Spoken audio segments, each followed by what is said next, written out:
ಸಿನಿಪಯಣ ಕಾರ್ಯಕ್ರಮಕ್ಕೆ ಸ್ವಾಗತ. ನಾನು ಚಂದ್ರಿಕಾ ನಾಗರಾಜ್. ನೀವು ಸಿನಿಪಯಣ ಕಾರ್ಯಕ್ರಮ ನೋಡಿದ ಕೂಡಲೇ ಗೊತ್ತಾಗಿದೆ ನಿಮ್ಗೆಲ್ರಿಗೂ ಕೂಡ ಯಾರು ನಮ್ಮ ಜೊತೆಗೆ ಇದ್ದಾರೆ ಅಂತ ಹೇಳಿಬಿಟ್ಟು ಅಲ್ವಾ.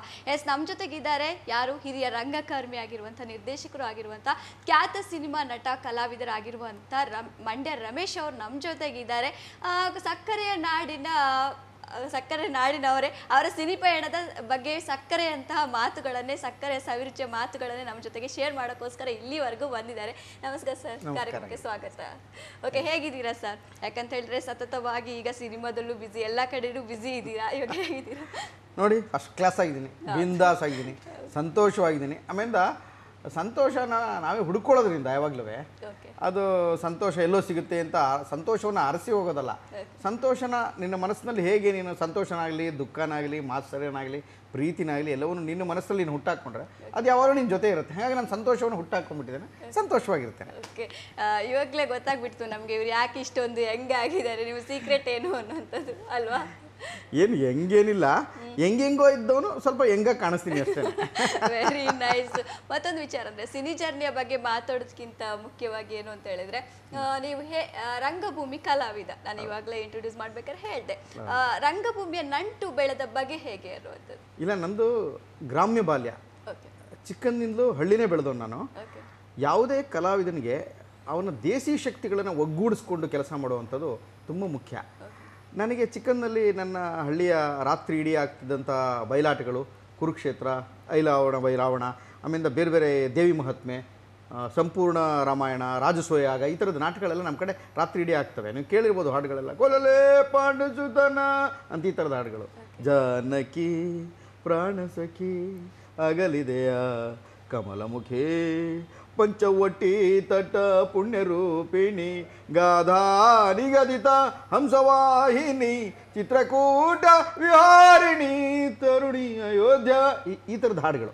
ಅಂದರೆ ಕಂಪನಿ ನಾಟಕದ ಶೈಲಿಯಲ್ಲಿ ಬಂದಂಥ ಗ್ರಾಮೀಣ ಭಾಗದ ನಾಟಕಗಳು. ಈ ಥರದ ನಾಟಕಗಳನ್ನ ನೋಡ್ತಾ ನೋಡ್ತಾ ನೋಡ್ತಾ ಆ ರಾಮನ್ನ, ಆ ದಶರಥನ್ನ, ಆ ದುರ್ಯೋಧನನ್ನ, ಆ ಹಿಡಿಂಬೆನ, ಇವನ್ನೆಲ್ಲ ನೋಡ್ತಾ ನೋಡ್ತಾ ಏನು ರೀ ಕೃಷ್ಣ ಎಷ್ಟು ಅದ್ಭುತ ಅಂತ ಅಂದ್ಕೋತಿದ್ದ ನಾನು. ಕಂಪನಿ ನಾಟಕಗಳ ಪ್ರಭಾವ ಮತ್ತು ಬಯಲಾಟದ ನಾಟಕಗಳ ಪ್ರಭಾವ ಮತ್ತು ಗ್ರಾಮೀಣದಲ್ಲಿ ಅಲ್ಲಿ ಆಗ್ತಿದ್ದಂಥ ಕಂಸಾಳೆ, ವೀರಗಾಸೆ, ಪಟದ ಕುಣಿತ, ಪೂಜಾ ಕುಣಿತ, ಈ ಗಣಪತಿ ಉತ್ಸವಗಳು, ರಾಮೋತ್ಸವಗಳು ನನ್ನನ್ನು ಕಲಾವಿದನನ್ನಾಗಿ ರೂಪಿಸೋದಕ್ಕೆ ನನ್ನ ಹಳ್ಳಿಯ ದಟ್ಟವಾದ ವಾತಾವರಣ, ಅಂದರೆ ಮಂಡ್ಯ ಜಿಲ್ಲೆಯ ನಾಗಮಂಗಲ, ಬೆಳ್ಳೂರುಗಳಲ್ಲಿ, ಆನಂತರ ನಿಧಾನವಾಗಿ ಬೇರೆ ಬೇರೆ ಕಡೆ ನಾನು ಹೋಗೋಕ್ಕೆ ಶುರು ಮಾಡಿದ್ಮೇಲೆ ಬೇರೆ ಬೇರೆ ಜಾನಪದ ಪ್ರಾಕಾರಗಳು ಮತ್ತು ಈ ನಾಡಿನ ಸಾಹಿತ್ಯ ಪ್ರಜ್ಞೆ ನನ್ನನ್ನು ಒಂದು ಚೂರು ಒಬ್ಬ ಕಲಾವಿದ ನನ್ನ 1% ಆಗಿದ್ದರೆ ಅದಕ್ಕೆ ಇವೆಲ್ಲದೂ ಕೊಡುಗೆ ತುಂಬ ಇದೆ. ಹಾಗಾಗಿ ಆ ಥರದ ಬಾಲ್ಯದಲ್ಲಿ ಬೆಳೆದವನು ರಂಗಭೂಮಿಲಿ ಹಂಗೆ ಮಾಡ್ತಾ ಮಾಡ್ತಾ ಮಾಡ್ತಾ ಯಾರೋ ಚಿಕ್ಕಂದಲ್ಲಿ ಒಂದು ಗಾಂಧಿ ಪಾತ್ರ ಕೊಟ್ಟರು. ನನ್ನ ಟ್ಯಾಬ್ಲೋದಲ್ಲಿ ನಿಲ್ಲಿಸಿದ್ರು, ಗಾಂಧಿ ಪಾತ್ರ ಮಾಡ್ತಿದ್ದೆ. ಬೆಳಗ್ಗೆ ಅಷ್ಟೊತ್ತಿಗೆ ಕರ್ಕೊಂಡೋಗಿ ಟ್ಯಾಬ್ಲೋದಲ್ಲಿ ನಿಲ್ಲಿಸ್ಬಿಟ್ಟಿದ್ರು. ಎದುರಿ ಬೀಳ್ತಾ ಇದ್ದೆ. ನಾನು ನಡ್ಕೊಂಡು ಯಾರೋ ನೋಡ್ಬಿಟ್ಟು ಗೇಲಿ ಮಾಡ್ಕೊಂಡು ಕೈ ಚಪ್ಪಾಳೆ ತಟ್ಕೊಂಡು ನಕ್ಕಿದ್ರು. ಅವರು ನನ್ನನ್ನು ತಮಾಷೆ ಮಾಡಿ ತಟ್ಟಿದ ಕೈ ಚಪ್ಪಾಳೆಯ ಗುಣ ನನ್ನನ್ನು ಒಬ್ಬ ಕಲಾವಿದನಾಗಿ ರೂಪಿಸ್ಬಿಡ್ತು. ನನ್ನ ನೋಡಿ ಸಂತೋಷ ಪಟ್ಕೊಂಡಿದ್ದಾರೆ ಅಂತ. ಮೋಹಿನಿ ಭಸ್ಮಾಸುರ ಮಾಡ್ಬೇಕಾದ್ರೆ ಯಾವುದೋ ಒಂದು ಸೀರೆಯಲ್ಲಿ ಮೋಹಿನಿ ರೋಲ್ ಮಾಡ್ತಾ ಇದ್ದೆ. ಸೀರೆ ಬಿಚ್ಚೋಯ್ತು, 4ನೇ ಕ್ಲಾಸು. ಜನ ಎಲ್ಲ ಜೋರಾಗಿ ಚಪ್ಪಾಳೆ ತಟ್ತಾ ಇದ್ರು. ಅದು ನೋಡ್ಬಿಟ್ಟು ನಾನು ಆ್ಯಕ್ಟಿಂಗ್ ಚೆನ್ನಾಗಿ ಅದಕ್ಕೆ ಚಪ್ಪಾಳೆ ತಟ್ತಾ ಇದ್ದಾರೆ ಅಂತ ತಿಳ್ಕೊಂಡಿದ್ದೆ ನಾನು. 7ನೇ ಕ್ಲಾಸ್ 6ನೇ ಕ್ಲಾಸ್ ಅಷ್ಟೊತ್ತಿಗೆ ನಾನೇ ಒಂದು ನಾಟಕವನ್ನು ಬರೆದು ಡೈರೆಕ್ಟ್ ಮಾಡಿ ದುಡ್ಡಿಟ್ಟು ಆಗಲೇ ಮಾರಾಟ ಮಾಡಿ ಒಂದು ತಂಡ ಕಟ್ಕೊಂಡಿದ್ದೆ ನಾನು 7th ಸ್ಟ್ಯಾಂಡರ್ಡ್ ಅಷ್ಟೊತ್ತಿಗೆ. ಹಂಗೆ ಬೆಳೀತಾ ಹೋಗಿದ್ದು ಗ್ರಾಮೀಣ ಬಾಲ್ಯ ನನ್ನ ರಂಗಭೂಮಿ ಶುರುವಾಗಿದ್ದ ಹಾಗೆ. ಆಮೇಲೆ ರಂಗಭೂಮಿಯ ದೊಡ್ಡ ಶಕ್ತಿ, ರಂಗಭೂಮಿ ಯಾಕೆ ಈ ಪ್ರಪಂಚದಲ್ಲಿ ಸರ್ವಶ್ರೇಷ್ಠವಾದ ಮಾಧ್ಯಮ ಅಂತ ಕರಿತೀನಿ ಅಂದರೆ, ಈ ನಾಟಕದಲ್ಲಿ ಮಾತಾಡೋ ಬರದಲ್ಲಿ, ನಾಟಕದಲ್ಲಿ ಹೇಳ್ತಾ ಏನೋ ಬರದಲ್ಲಿ ಜೀವನದಲ್ಲಿ ತನ್ನ ಆದಂಥ ಅನೇಕ ನೋವುಗಳನ್ನ ಮರೀಲಿಕ್ಕೆ ಮತ್ತು ತನಗಾದ ನೋವುಗಳನ್ನ ಸ್ಪಷ್ಟವಾಗಿ ಮತ್ತೊಬ್ಬರಿಗೆ ಹೇಳಲಿಕ್ಕೆ ಸ್ಪಷ್ಟವಾದಂಥ ಅಭಿವ್ಯಕ್ತಿ ಮಾಧ್ಯಮ ಅಂತಿದ್ರೆ ರಂಗಭೂಮಿ. ಅದನ್ನು ಪ್ರತಿಭಟನೆ ಅಸ್ತ್ರ ಅಂತ ಕರಿತೀನಿ. ನನಗಾದ ನೋವನ್ನು, ಆಕ್ರೋಶನ, ಅಸಹನೆನ, ಪ್ರೀತಿನ, ತಲ್ಲಣಗಳನ್ನ, ಸಾಮಾಜಿಕ ಕಳಕಳಿಯ ಅನೇಕ ವಿಷಯಗಳನ್ನು ನಾಟಕದಲ್ಲಿ ಹೇಳೋದಕ್ಕೆ ಸಾಧ್ಯ ಇದೆ ಅಂತ. ಹಾಗಾಗಿ ಅದನ್ನೊಂದು ಅಧ್ಯಯನ, ಇದನ್ನು ಸಮಾಜ ವಿಜ್ಞಾನ ಅಂತ ತಗೋಬೇಕು ಅಂತ ನಾನು ನೀನಾಸಂಗೆ ಹೋದೆ. ವಿದ್ಯಾಭ್ಯಾಸ ಮುಗಿಸಿದ ಮೇಲೆ ನೀನಾಸಂ ಮುಗಿಸಿದ ಮೇಲೆ ರಂಗಾಯಣ ಮಾಡಿದೆ. ರಂಗಾಯಣ ಮುಗಿಸಿದ ಮೇಲೆ ನಿಧಾನವಾಗಿ ನನ್ನದೇ ಒಂದು ತಂಡ ನಾಗಮಂಗಲದಲ್ಲಿ ಕಟ್ಕೊಂಡೆ. ಭಾಳ ದೊಡ್ಡ ಉತ್ಸವ ಆಯಿತು. ಅಲ್ಲಿಂದ ಅನೇಕ ಕಾರಣಗಳಿಗಾಗಿ ಉಡುಪಿಗೆ ನಾಟಕ ಸ್ಪರ್ಧೆಗಳಿಗೆ ಮತ್ತು ನಾಟಕೋತ್ಸವಗಳಿಗೆ ನಾಟಕ ಡೈರೆಕ್ಟ್ ಮಾಡೋದಕ್ಕೆ ಬರೋದಕ್ಕೆ ಶುರು ಮಾಡಿದೆ. ಹೀಗೆ ನಾಟಕದ ಜರ್ನಿ ನಂದು ಶುರುವಾಗಿದ್ದು. ಓಕೆ, ನೀವು ಹೇಳಿದ್ರಿ, ನೀವು ಹೇಳ್ಬೇಕಾದ್ರೆ ಅನಿಸ್ತು ಕೆಲವೊಂದು ಸಣ್ಣ ಸಣ್ಣ ವಿಷಯಗಳು, ಸನ್ನಿವೇಶಗಳೇ ನಿಮ್ಮನ್ನು ಇಷ್ಟೇ ಎತ್ತರಕ್ಕೆ ಬೆಳೆಸಿದವ ಅನ್ನುವಂಥದ್ದು. ಓಕೆ, ಕೆಲವೊಂದು ನೀವು ಹೇಳಿದ್ರಿ ಸೀರೆ ಬಿಚ್ಚೋಗಿರೋದಕ್ಕೂ ಕೂಡ ಅವ್ರು ತಮಾಷೆ ಮಾಡಿದ್ರು. ಅಂದರೆ ಯಾರೋ ಯಾಕಾಗೋ ನಕ್ರೆ ಗೊತ್ತಿಲ್ದಂಗೆ ನಮ್ಗದು ಒಳ್ಳೇದು ಮಾಡ್ಕೊಂಡ್ಬಿಡ್ಬೇಕು. ಈಗ ದ್ರೌಪದಿ ನಗದಿದ್ರೆ ಅವತ್ತು ಮಹಾಭಾರತ ಕುರುಕ್ಷೇತ್ರ ಆಗ್ತಿರ್ಲಿಲ್ಲ ಅಲ್ವಾ. ದುರ್ಯೋಧನ ಜಾರು ಬಿದ್ದಿದ್ದಕ್ಕೆ ಅವಳು ನಕ್ಕಳು, ಒಂದು ನಗು, ಹೆಣ್ಣಿನ ನಗು, ಅದು ಯುದ್ಧನೇ ಮಾಡಿಸ್ಬಿಡ್ತು, ಮಹಾಭಾರತ ಆಯಿತು. ಹಾಗೆ ಇನ್ಯಾರೋ ಅಳಿಸ್ತಾರೆ, ಹಾಗೆ ಇನ್ಯಾರೋ ಅಪಮಾನಗೊಳಿಸ್ತಾರೆ. ಅಪಮಾನಗಳು ಮನುಷ್ಯನನ್ನು ಮತ್ತಷ್ಟು ಗಟ್ಟಿ ಮಾಡ್ತವೆ ಅಂತ ನನ್ನ ಬಲವಾದ ನಂಬಿಕೆ. ಅಪಮಾನಗಳು ಮನುಷ್ಯನನ್ನು ಮತ್ತಷ್ಟು ಎತ್ತರಕ್ಕೆ ತಗೊಂಡು ಹೋಗ್ತವೆ ಅಂತ. ಅದಕ್ಕೆ ಮೊದಲು ಎಲ್ಲ ಕ್ಷೇತ್ರಗಳಲ್ಲೂ ಮೊದಲು ಅಪಮಾನನೇ, ಆಮೇಲೆ ಹೇಳಲ್ಲ ಬಿಗುಮಾನ, ಆಮೇಲೆ ಅನುಮಾನ ಏನೋ ಮಾಡಿಬಿಡ್ತಾ ಇದ್ದಾನೆ ಅಂತ, ಕಡೆಗೆ ಸನ್ಮಾನ. ಅವಮಾನದಿಂದ ಸನ್ಮಾನದಾಗ ಬರೋವರೆಗೂ ಹಾದಿ ಬಹಳ ಕ್ಲಿಷ್ಟಕರವಾಗಿರುತ್ತೆ. ಅದನ್ನು ಸಹಿಸ್ಕೊಂಡ್ರೆ ಯಾವ ಮನುಷ್ಯ ಆದರೂ ಒಂಚೂರು ಮುಂದಕ್ಕೆ ಹೋಗ್ಬೋದು. ಆ ಥರ ಮುಂದಕ್ಕೆ ಹೋಗಿರೋ ಜೀವನ ಅಷ್ಟೇ ನಂದು. ಓಕೆ. ಮತ್ತೆ ನೀವು ಚಿಕ್ಕ ಬಾಲ್ಯದಲ್ಲಿಯೇ ರಂಗಭೂಮಿಗೆ ಬಂದಂಥವ್ರು. ಮತ್ತೊಂದು ವಿಚಾರ ಅಂತ ಹೇಳಿದ್ರೆ, ನಿಮ್ಮ ಮೊದಲ ನಾಟಕ, ಅದರ ಅನುಭವಗಳು ಹೇಗಿತ್ತು? ಫಸ್ಟ್ ಟೈಮ್ ಸ್ಟೇಜಿಗೆ ಹೋಗ್ತಾ ಇದ್ದೀರಾ, ಯಾವ ರೀತಿಯ? ಮೊದಲ ನಾಟಕ ಈಗಲೂ ಚೆನ್ನಾಗಿ ನೆನಪಿರೋಂಗೆ ಮೋಹಿನಿ ಬಸ್ ಮಾಸ್ಟರ್. ಫಸ್ಟ್ ಅದಕ್ಕೆ ಮುಂಚೆ ಟ್ಯಾಬ್ಲೋ ಮಾಡಿದ್ದು ಗಾಂಧಿದಷ್ಟೇ. ನನಗೆ ಚೆನ್ನಾಗಿ ಸೀರೆ ಎಲ್ಲ ಉಡಿಸಿ, ನನಗೆ ವಿಗ್ಗೆಲ್ಲ ಹಾಕಿ ನೀನು ಮೋಹಿನಿ, ನನಗೆ ಆರಂಭದಲ್ಲೆಲ್ಲ ಬರೀ ಹುಡುಗಿ ಪಾತ್ರನೇ ಕೊಡ್ತಾಯಿದ್ರು. ಸರಿ, ಆ ಥರದೊಂದು ಹುಡುಗಿ ಪಾತ್ರ ಹಾಕ್ಕೊಂಡು ನಾನು ವಿಷ್ಣು ಹಿಂದೆ ನಿಂತಿರ್ತಾ ಇದ್ದೆ. ಸರಿ, ವಿಷ್ಣು ಸಡನ್ನಾಗಿ ತಿರುಗಿ ಹಿಂಗೆ ಮೋಹಿನಿ ಆಗ್ತಾನೆ. ನಾನು ವಿಷ್ಣು ಹಿಂದೆ ನಿಂತು ಸಡನ್ನಾಗಿ ತಿರುಗಿದೆ. ನನಗೆ ಹೇಳಿದ್ರು ಕೈ ಹೀಗೆ ಇಟ್ಕೊಂಡಿರ್ಬೇಕು ಅಂತ. ಹಾಗೆ ಇಟ್ಕೊಂಡಿದ್ದೆ. ಎಲ್ಲ ಜನ ನಗ್ತಾ ಇದ್ದಾರೆ. ಯಾಕೆ ನಗ್ತಾ ಇದ್ದಾರೆ ಅಂತ ಗೊತ್ತಿಲ್ಲ. ನಾನು ಸೀರೆ ಬಿಚ್ಚೋಗ್ಬಿಟ್ಟಿದೆ, ಅದಕ್ಕೆ ಜನ ನಗ್ತಾ ಇದ್ದಾರೆ. ಅವರು ಅಪ್ಪ ಆ ಸಣ್ಣ ವಯಸ್ಸಿನಲ್ಲಿ ನನಗೆ 3ನೇ ಕ್ಲಾಸ್ 4ನೇ ಕ್ಲಾಸ್ ಒಳಗೊಂದು ಪೆಟ್ಟಿಕೋಟ್ ಹಾಕೋತಾರೆ ಅಂತ ಅವಾಗ ಹುಡುಗರಿಗಂತೂ ಗೊತ್ತಿರಲ್ಲ. ಇವತ್ತು ಹುಡುಗರು ಗೊತ್ತಿರುತ್ತೆ ಬಿಡಿ. ಆದರೂ ಅದಕ್ಕೆ ಕಾಟನ್ ಹಾಕಿ ಅದಕ್ಕೆ ಸಿಕ್ಸಿ ಎಲ್ಲ ಮಾಡ್ಕೋಬೇಕು, ಒಂದು ದಾರಕ್ಕೆ ಏನಿಲ್ಲ. ಪಟ್ಪಟೆ ಚಡಿಲಿ ನಿಂತಿದೆ ಅಂತ ಅನಿಸುತ್ತೆ ಬಹುಶಃ. ಅದು ಯಾವುದೋ ಚಡ್ಲಿ ಕಾಗಿ ಚಡ್ಡಿಲಿ ನಿಂತಿರ್ಬೋದು, ನಂಗೆ ನೆನಪಾಗ್ತದೆ. ಆದರೆ ಪ್ರಕರಣ ನೆನಪಿದೆ. ಅದನ್ನು ಜನ ಸಂತೋಷ ಪಡ್ತಾಯಿದ್ರು. ಇದು ನಾಗಮಂಗಲದಲ್ಲಿ ಆಗಿದ್ದು, ಮಂಡ್ಯ ಜಿಲ್ಲೆ ನಾಗಮಂಗಲದಲ್ಲಿ. ಯಾವಾಗಲೂ ಅಲ್ಲಿ ಗಾಂಧಿ ಭವನ ಅಂತಿದ್ರೆ ಮುಂದೆ ಒಂದು ಸ್ಟೇಜ್ ಇತ್ತು, ಅಲ್ಲಿ ಮಾದರಿ ಶಾಲೆ ಅಂತ ಅದ್ರ ಮುಂದೆ ಒಂದು ಸ್ಟೇಜ್ ಇತ್ತು. ತುಂಬ ನಾಟಕಗಳಾಗ್ತಾಯಿತ್ತು. ಆ ಊರಿನಲ್ಲಿ ಆಗ್ತಾ ಇದ್ದ ನಾಟಕಗಳು, ಆ ಊರಿಗೆ ಬರುತ್ತಿದ್ದಂಥ ಕಂಪನಿ ನಾಟಕಗಳು, ಆ ಊರಿನಲ್ಲಿ ಆಗ್ತಾ ಇದ್ದಂಥ ಕುರುಕ್ಷೇತ್ರ ನಾಟಕಗಳು, ಇವೆಲ್ಲವೂ ನನ್ನ ಹೆಚ್ಚು ಕಲಾವಿದನಾಗೋದಕ್ಕೆ ಪ್ರೇರೇಪಿಸಿದ್ವು. ಕಂಪನಿ ನಾಟಕದವ್ರನ್ನ ಜನ ಪ್ರೀತಿ ಮಾಡ್ತಾ ಇದ್ದಿದ್ದು, ಮಾರನೇ ದಿವಸ ಅವನ ಜೊತೆ ಒಡನಾಡ್ತಾ ಇದ್ದಿದ್ದು, ಅವ್ನಿಗೆ ಹೇಳ್ತಾ ಇದ್ದಿದ್ದು. ಕಲಾವಿದರ ವೈಯಕ್ತಿಕ ಬದುಕು ತುಂಬ ಕಷ್ಟಕರವಾಗಿರ್ತದೆ, ಆದರೆ ಸಾರ್ವಜನಿಕವಾಗಿ ಭಾಳ ಸಂಭ್ರಮದಿಂದ ತೋರಿಸ್ಕೊಳ್ಳೋ ಪ್ರಯತ್ನ ಮಾಡ್ತಾ ಇರ್ತಾರೆ. ಇವತ್ತಿಗೂ ಎಲ್ಲ ಕಡೆನೂ ಅದಂಗಿರ್ತದೆ. ಗಂಡ ಹೆಂಡತಿ ಸಂಬಂಧ ಇದ್ದಂಗಪ್ಪ, ಒಳಗೆ ಎಷ್ಟೇ ಹಳಸ್ಕೊಂಡಿದ್ರು ಹೊರಗಡೆ ನೋಡುಗರಿಗೆ ಏನು ಅದ್ಭುತ ಅಲ್ವೋ, ಆದರ್ಶ ದಂಪತಿಗಳು ಅಂತ. ಈ ಪ್ರಪಂಚದಲ್ಲಿ ಆದರ್ಶ ದಂಪತಿಗಳು ಅಂತ ಯಾರು ಇರಲ್ರಿ. ಆಮೇಲೆ ಮೇಡ್ ಫಾರ್ ಈಚರ್ ಅನ್ನೋ ಪದ ಎಲ್ಲ ಸುಳ್ಳು, ಎಲ್ಲೂ ಇರಲ್ಲ. ಅದು ಆ ರೀತಿ ತೋರ್ಪಡಿಸಲಾಗುತ್ತೆ, ತೋರ್ಪಡಿಸ್ಕೋಬೇಕು ಅವರು, ಅನಿವಾರ್ಯ. ಹಾಗೇನೆ ರಂಗಭೂಮಿ, ನಾಟಕ, ನಟನ ಜೀವನ ಎಲ್ಲ. ಅಲ್ಲಿಂದ ನೀವು ಸಿನಿಮಾಕ್ಕೆ ಬಂದ್ರಿ. ಅಲ್ಲಿ ಸಿನಿಮಾ ಪಯಣ ಹೇಗೆ ಬೆಳೀತು?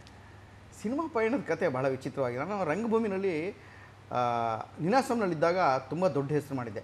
ನಿನಾಸಂ ತಿರುಗಾಟ ಅಂತ ಭಾಳ ಅದ್ಭುತವಾದ ಪ್ರಾಜೆಕ್ಟು. ನಿನಾಸಂ ಮೊದಲ ತಿರುಗಾಟದ ಮೊದಲ ವಿದ್ಯಾರ್ಥಿ ನಾನು.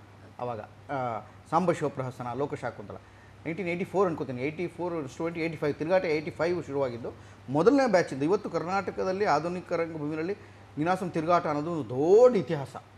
ಆ ನಿನಾಸಂ ತಿರುಗಾಟ ಅನ್ನೋದಿಲ್ಲ ಹೋಗಿದರೆ ಕರ್ನಾಟಕದ ಸರ್ವಶ್ರೇಷ್ಠವಾದ ರಂಗ ಪರಂಪರೆ ಮತ್ತೊಂದು ಮಜಲಿಗೆ ಹೋಗೋಕ್ಕೆ ಸಾಧ್ಯನೇ ಇಲ್ಲ. ಅಂಥದ್ದೊಂದು ಪರಂಪರೆ ಸೃಷ್ಟಿ ಮಾಡಿದ್ದ. ಅಂಥ ನಿನಾಸಂ ತಿರುಗಾಟದಲ್ಲಿದ್ದೆ. ಏಳಿಗೆ ನಟರಾಜು, KG ಕೃಷ್ಣಮೂರ್ತಿ ಇಂಥವ್ರ ಜೊತೆ ಆ್ಯಕ್ಟಿಂಗು, ಎಡಬಲ ಎಲ್ಲ ದಷ್ಟಪುಷ್ಟವಾದಂಥ ಅನೇಕ ಒಳ್ಳೊಳ್ಳೆ ನಟರುಗಳು, ಮತ್ತು ವಿದ್ಯಾ ಹೆಗಡೆ ಅಂತ ನಟಿ, ಪುಷ್ಪ ಹಾಲ್ಕೆರೆ ಅಂತ ನಟಿ, ತುಂಬ ಒಳ್ಳೊಳ್ಳೆ ಆ್ಯಕ್ಟರ್ಸ್ ಅವರೆಲ್ಲರೂ. ಅವ್ರ ಜೊತೆಗೆ ಹೇಳ್ಕೊಡೋಕೆ ಬಂದವರಾದರು ಯಾರು? ಸುಬ್ಬಣ್ಣವರು, ಜಂಬೆ, ಅಕ್ಷರ, ಮಹಾಬಲೇಶ್ವರ ಭಟ್ರು, ಆಮೇಲೆ ತುಂಬ films benefits, Atul Tiwari, TP Ashok class ಮಾಡ್ತಾಯಿದ್ರು. ಶಿವರಾಮ್ ಕಾರಂತರ ಕೈಲಿ ಪಾಠ ಕೇಳೋದಂಥ ಧನ್ಯಭಾವ ನಂದು. ದೇವಿ ದೇಹಿ ಅಂತ ಒಂದು ನಾಟಕ ಡೈರೆಕ್ಟ್ ಮಾಡಿದ್ರು ಅವರು. ಅಲ್ಲಿಗೆ ಬಂದಿದ್ರು ನಾನು ಸ್ಟೂಡೆಂಟ್ ಆಗಿದ್ದಾಗ ನಿನಾಸಂನಲ್ಲಿ.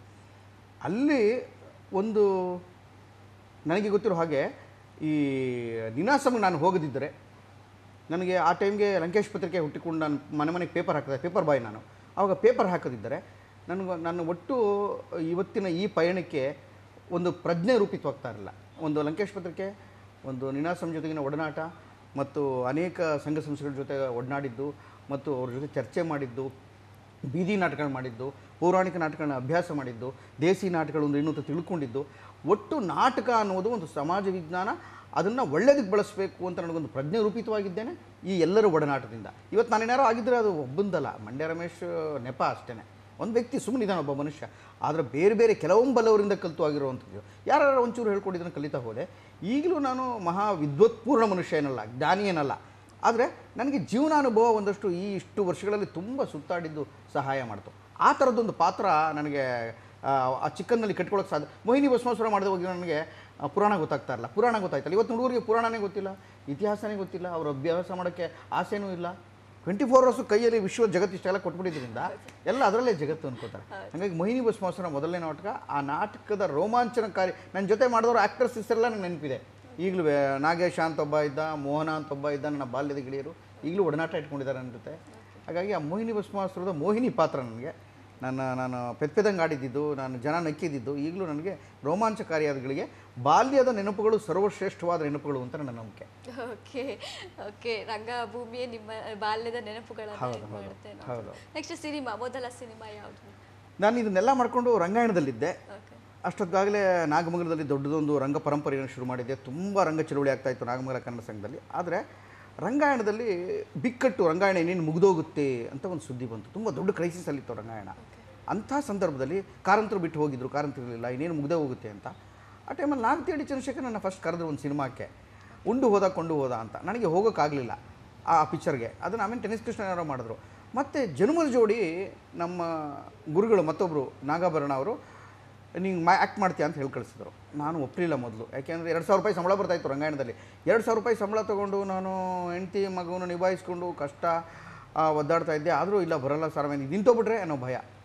ಆದರೆ ಇಲ್ಲ ಖಂಡಿತ ಬನ್ನಿ, ಶಿವರಾಜ್ ಕುಮಾರ್ಗೆ ಕಂಸಾಳಿಯನ್ನು ಕರೆಸ್ಕೊಡ್ಬೇಕು ಅಂತ ಅವ್ರು ಹೇಳಿದ್ರು. ಆಮೇಲೆ ಜೊತೆಗೆ ಮೇಹು ಪ್ರಕಾಶ್ ಅಂತ ಒಬ್ಬ ಹುಡುಗ ಬಂದು ಅವ್ರ ಜೊತೆ ಕರೆದ, ಬಂದರು ಚೆನ್ನಾಗಿರುತ್ತೆ, ಕಂಸಾಳೆ ಮಾಡ್ಬೋದು ಅಂತ.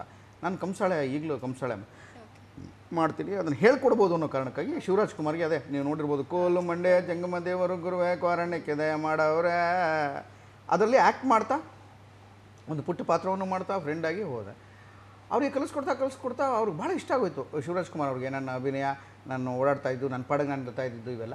ಆಮೇಲೆ ಸರಳವಾಗಿರ್ತಾ ಇದ್ನಲ್ಲ, ರಂಗಭೂಮಿ ಮನುಷ್ಯನಿಗೆ ಮತ್ತೇನೂ ಕೊಡಲಿಲ್ಲ ಅಂದರೂ ಒಂದಂತೂ ಕೊಡುತ್ತೆ, ಸರಳವಾಗಿ ಬದುಕೋದನ್ನು ಹೇಳ್ಕೊಡುತ್ತೆ. ಅದು ದೊಡ್ಡ ಶಿಕ್ಷಣ. ಅದು ಮೊದಲು ಬೇಕಾಗಿರೋದು ಇವತ್ತಿನ ಜನತೆಗೆ ಅದು. ಯಾಕೆಂದರೆ ಇಡೀ ಜಗತ್ತು ಇವತ್ತು ಲೋಲುಪ ಜಗತ್ತಿನ ಆಸಕ್ತಿಯಲ್ಲಿ ಮುಳುಕಿರುವಂಥದ್ದು.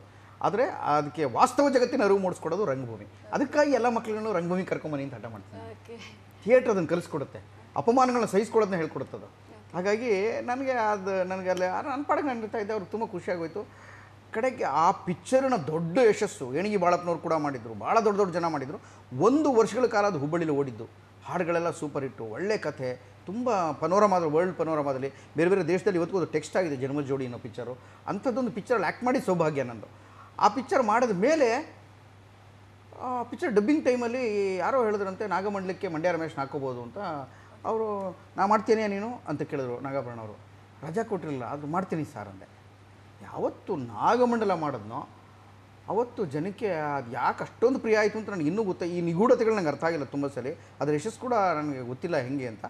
ತುಂಬ ದೊಡ್ಡ ಯಶಸ್ಸಾಯಿತು, ಜನ ಪ್ರೀತಿ ಮಾಡಿದ್ರು. 2ನೇ ಪಿಕ್ಚರ್ಗೆ ಸ್ಟೇಟ್ ಅವಾರ್ಡ್ ಬಂದ್ಬಿಡ್ತು. ನಾನು ಯಾರು ಅಂತ ಕನ್ನಡ ಜನಕ್ಕೆ ಗೊತ್ತಿಲ್ಲದೆ ಇರೋಕ್ಕೆ ಮುಂಚೆನೇ ರಂಗಭೂಮಿಯವ್ರಿಗೆ ಗೊತ್ತಿದ್ದೆ ಮಂಡ್ಯ ರಮೇಶು, ಆದರೆ ಸಿನಿಮಾದವ್ರಿಗೆ ನಾನು ಯಾರೂ ಗೊತ್ತಿರಲಿಲ್ಲ. 2ನೇ ಸಿನಿಮಾಕ್ಕೇ ನನಗೆ ಸ್ಟೇಟ್ ಅವಾರ್ಡ್ ಸಿಕ್ಬಿಡ್ತು. ಜನ ಇವತ್ತಿಗೂ ನಾಗಮಂಡಲ ಏನು ಸರ್ ಅದ್ಭುತ ಸಾರ್.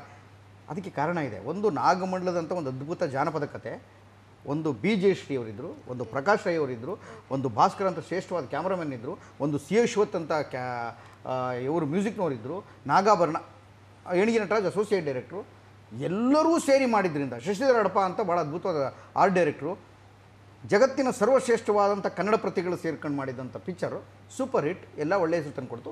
ಮಂಡ್ಯ ರಮೇಶನು ಆ ಯಶಸ್ಸಿನ ಒಂದು ಸಣ್ಣ ಭಾಗವಾಗಿ ಆ ಪಿಕ್ಚರ್ನಿಂದ ದೊಡ್ಡ ಹೆಸರು ಮಾಡಿದೆ. ಓಕೆ, ಇದು ಆರಂಭದ ದಿನ ನಂದು. ಓಕೆ, ನಂತರ ದಿನಗಳು ಹೇಗಿತ್ತು? ಯಾವ್ಯಾವ ಸಿನಿಮಾಗಳು? ಅದಾದಮೇಲೆ ಒಳ್ಳೆ ಯಶಸ್ಸು. ನಾನು ರಾಜಮಾರ್ಗದಲ್ಲೇ ಹೊರಟಿದ್ದು, ಯಾವ ಹೋಟ್ಲು ಮುಂದೆ ನಿಂತ್ಕೊಳ್ಳಿಲ್ಲ, ಫೋಟೋ ಪ್ರಿಂಟ್ ಮಾಡಿಲ್ಲ, ಫೋಟೋ ಯಾರು ಕೊಟ್ಬಿಟ್ಟು ಅವಕಾಶ ಕೊಡಿ ಅಂತ ಕೇಳಲಿಲ್ಲ. ಭಾಳ ದೊಡ್ಡ ಗ್ಲಾಮರ್ ಆಗಿ ನನಗೆ ಇದರಿಂದ ನನಗೆ ಯಾವತ್ತೂ ಒಂದು ಸೇರಲಿಲ್ಲ.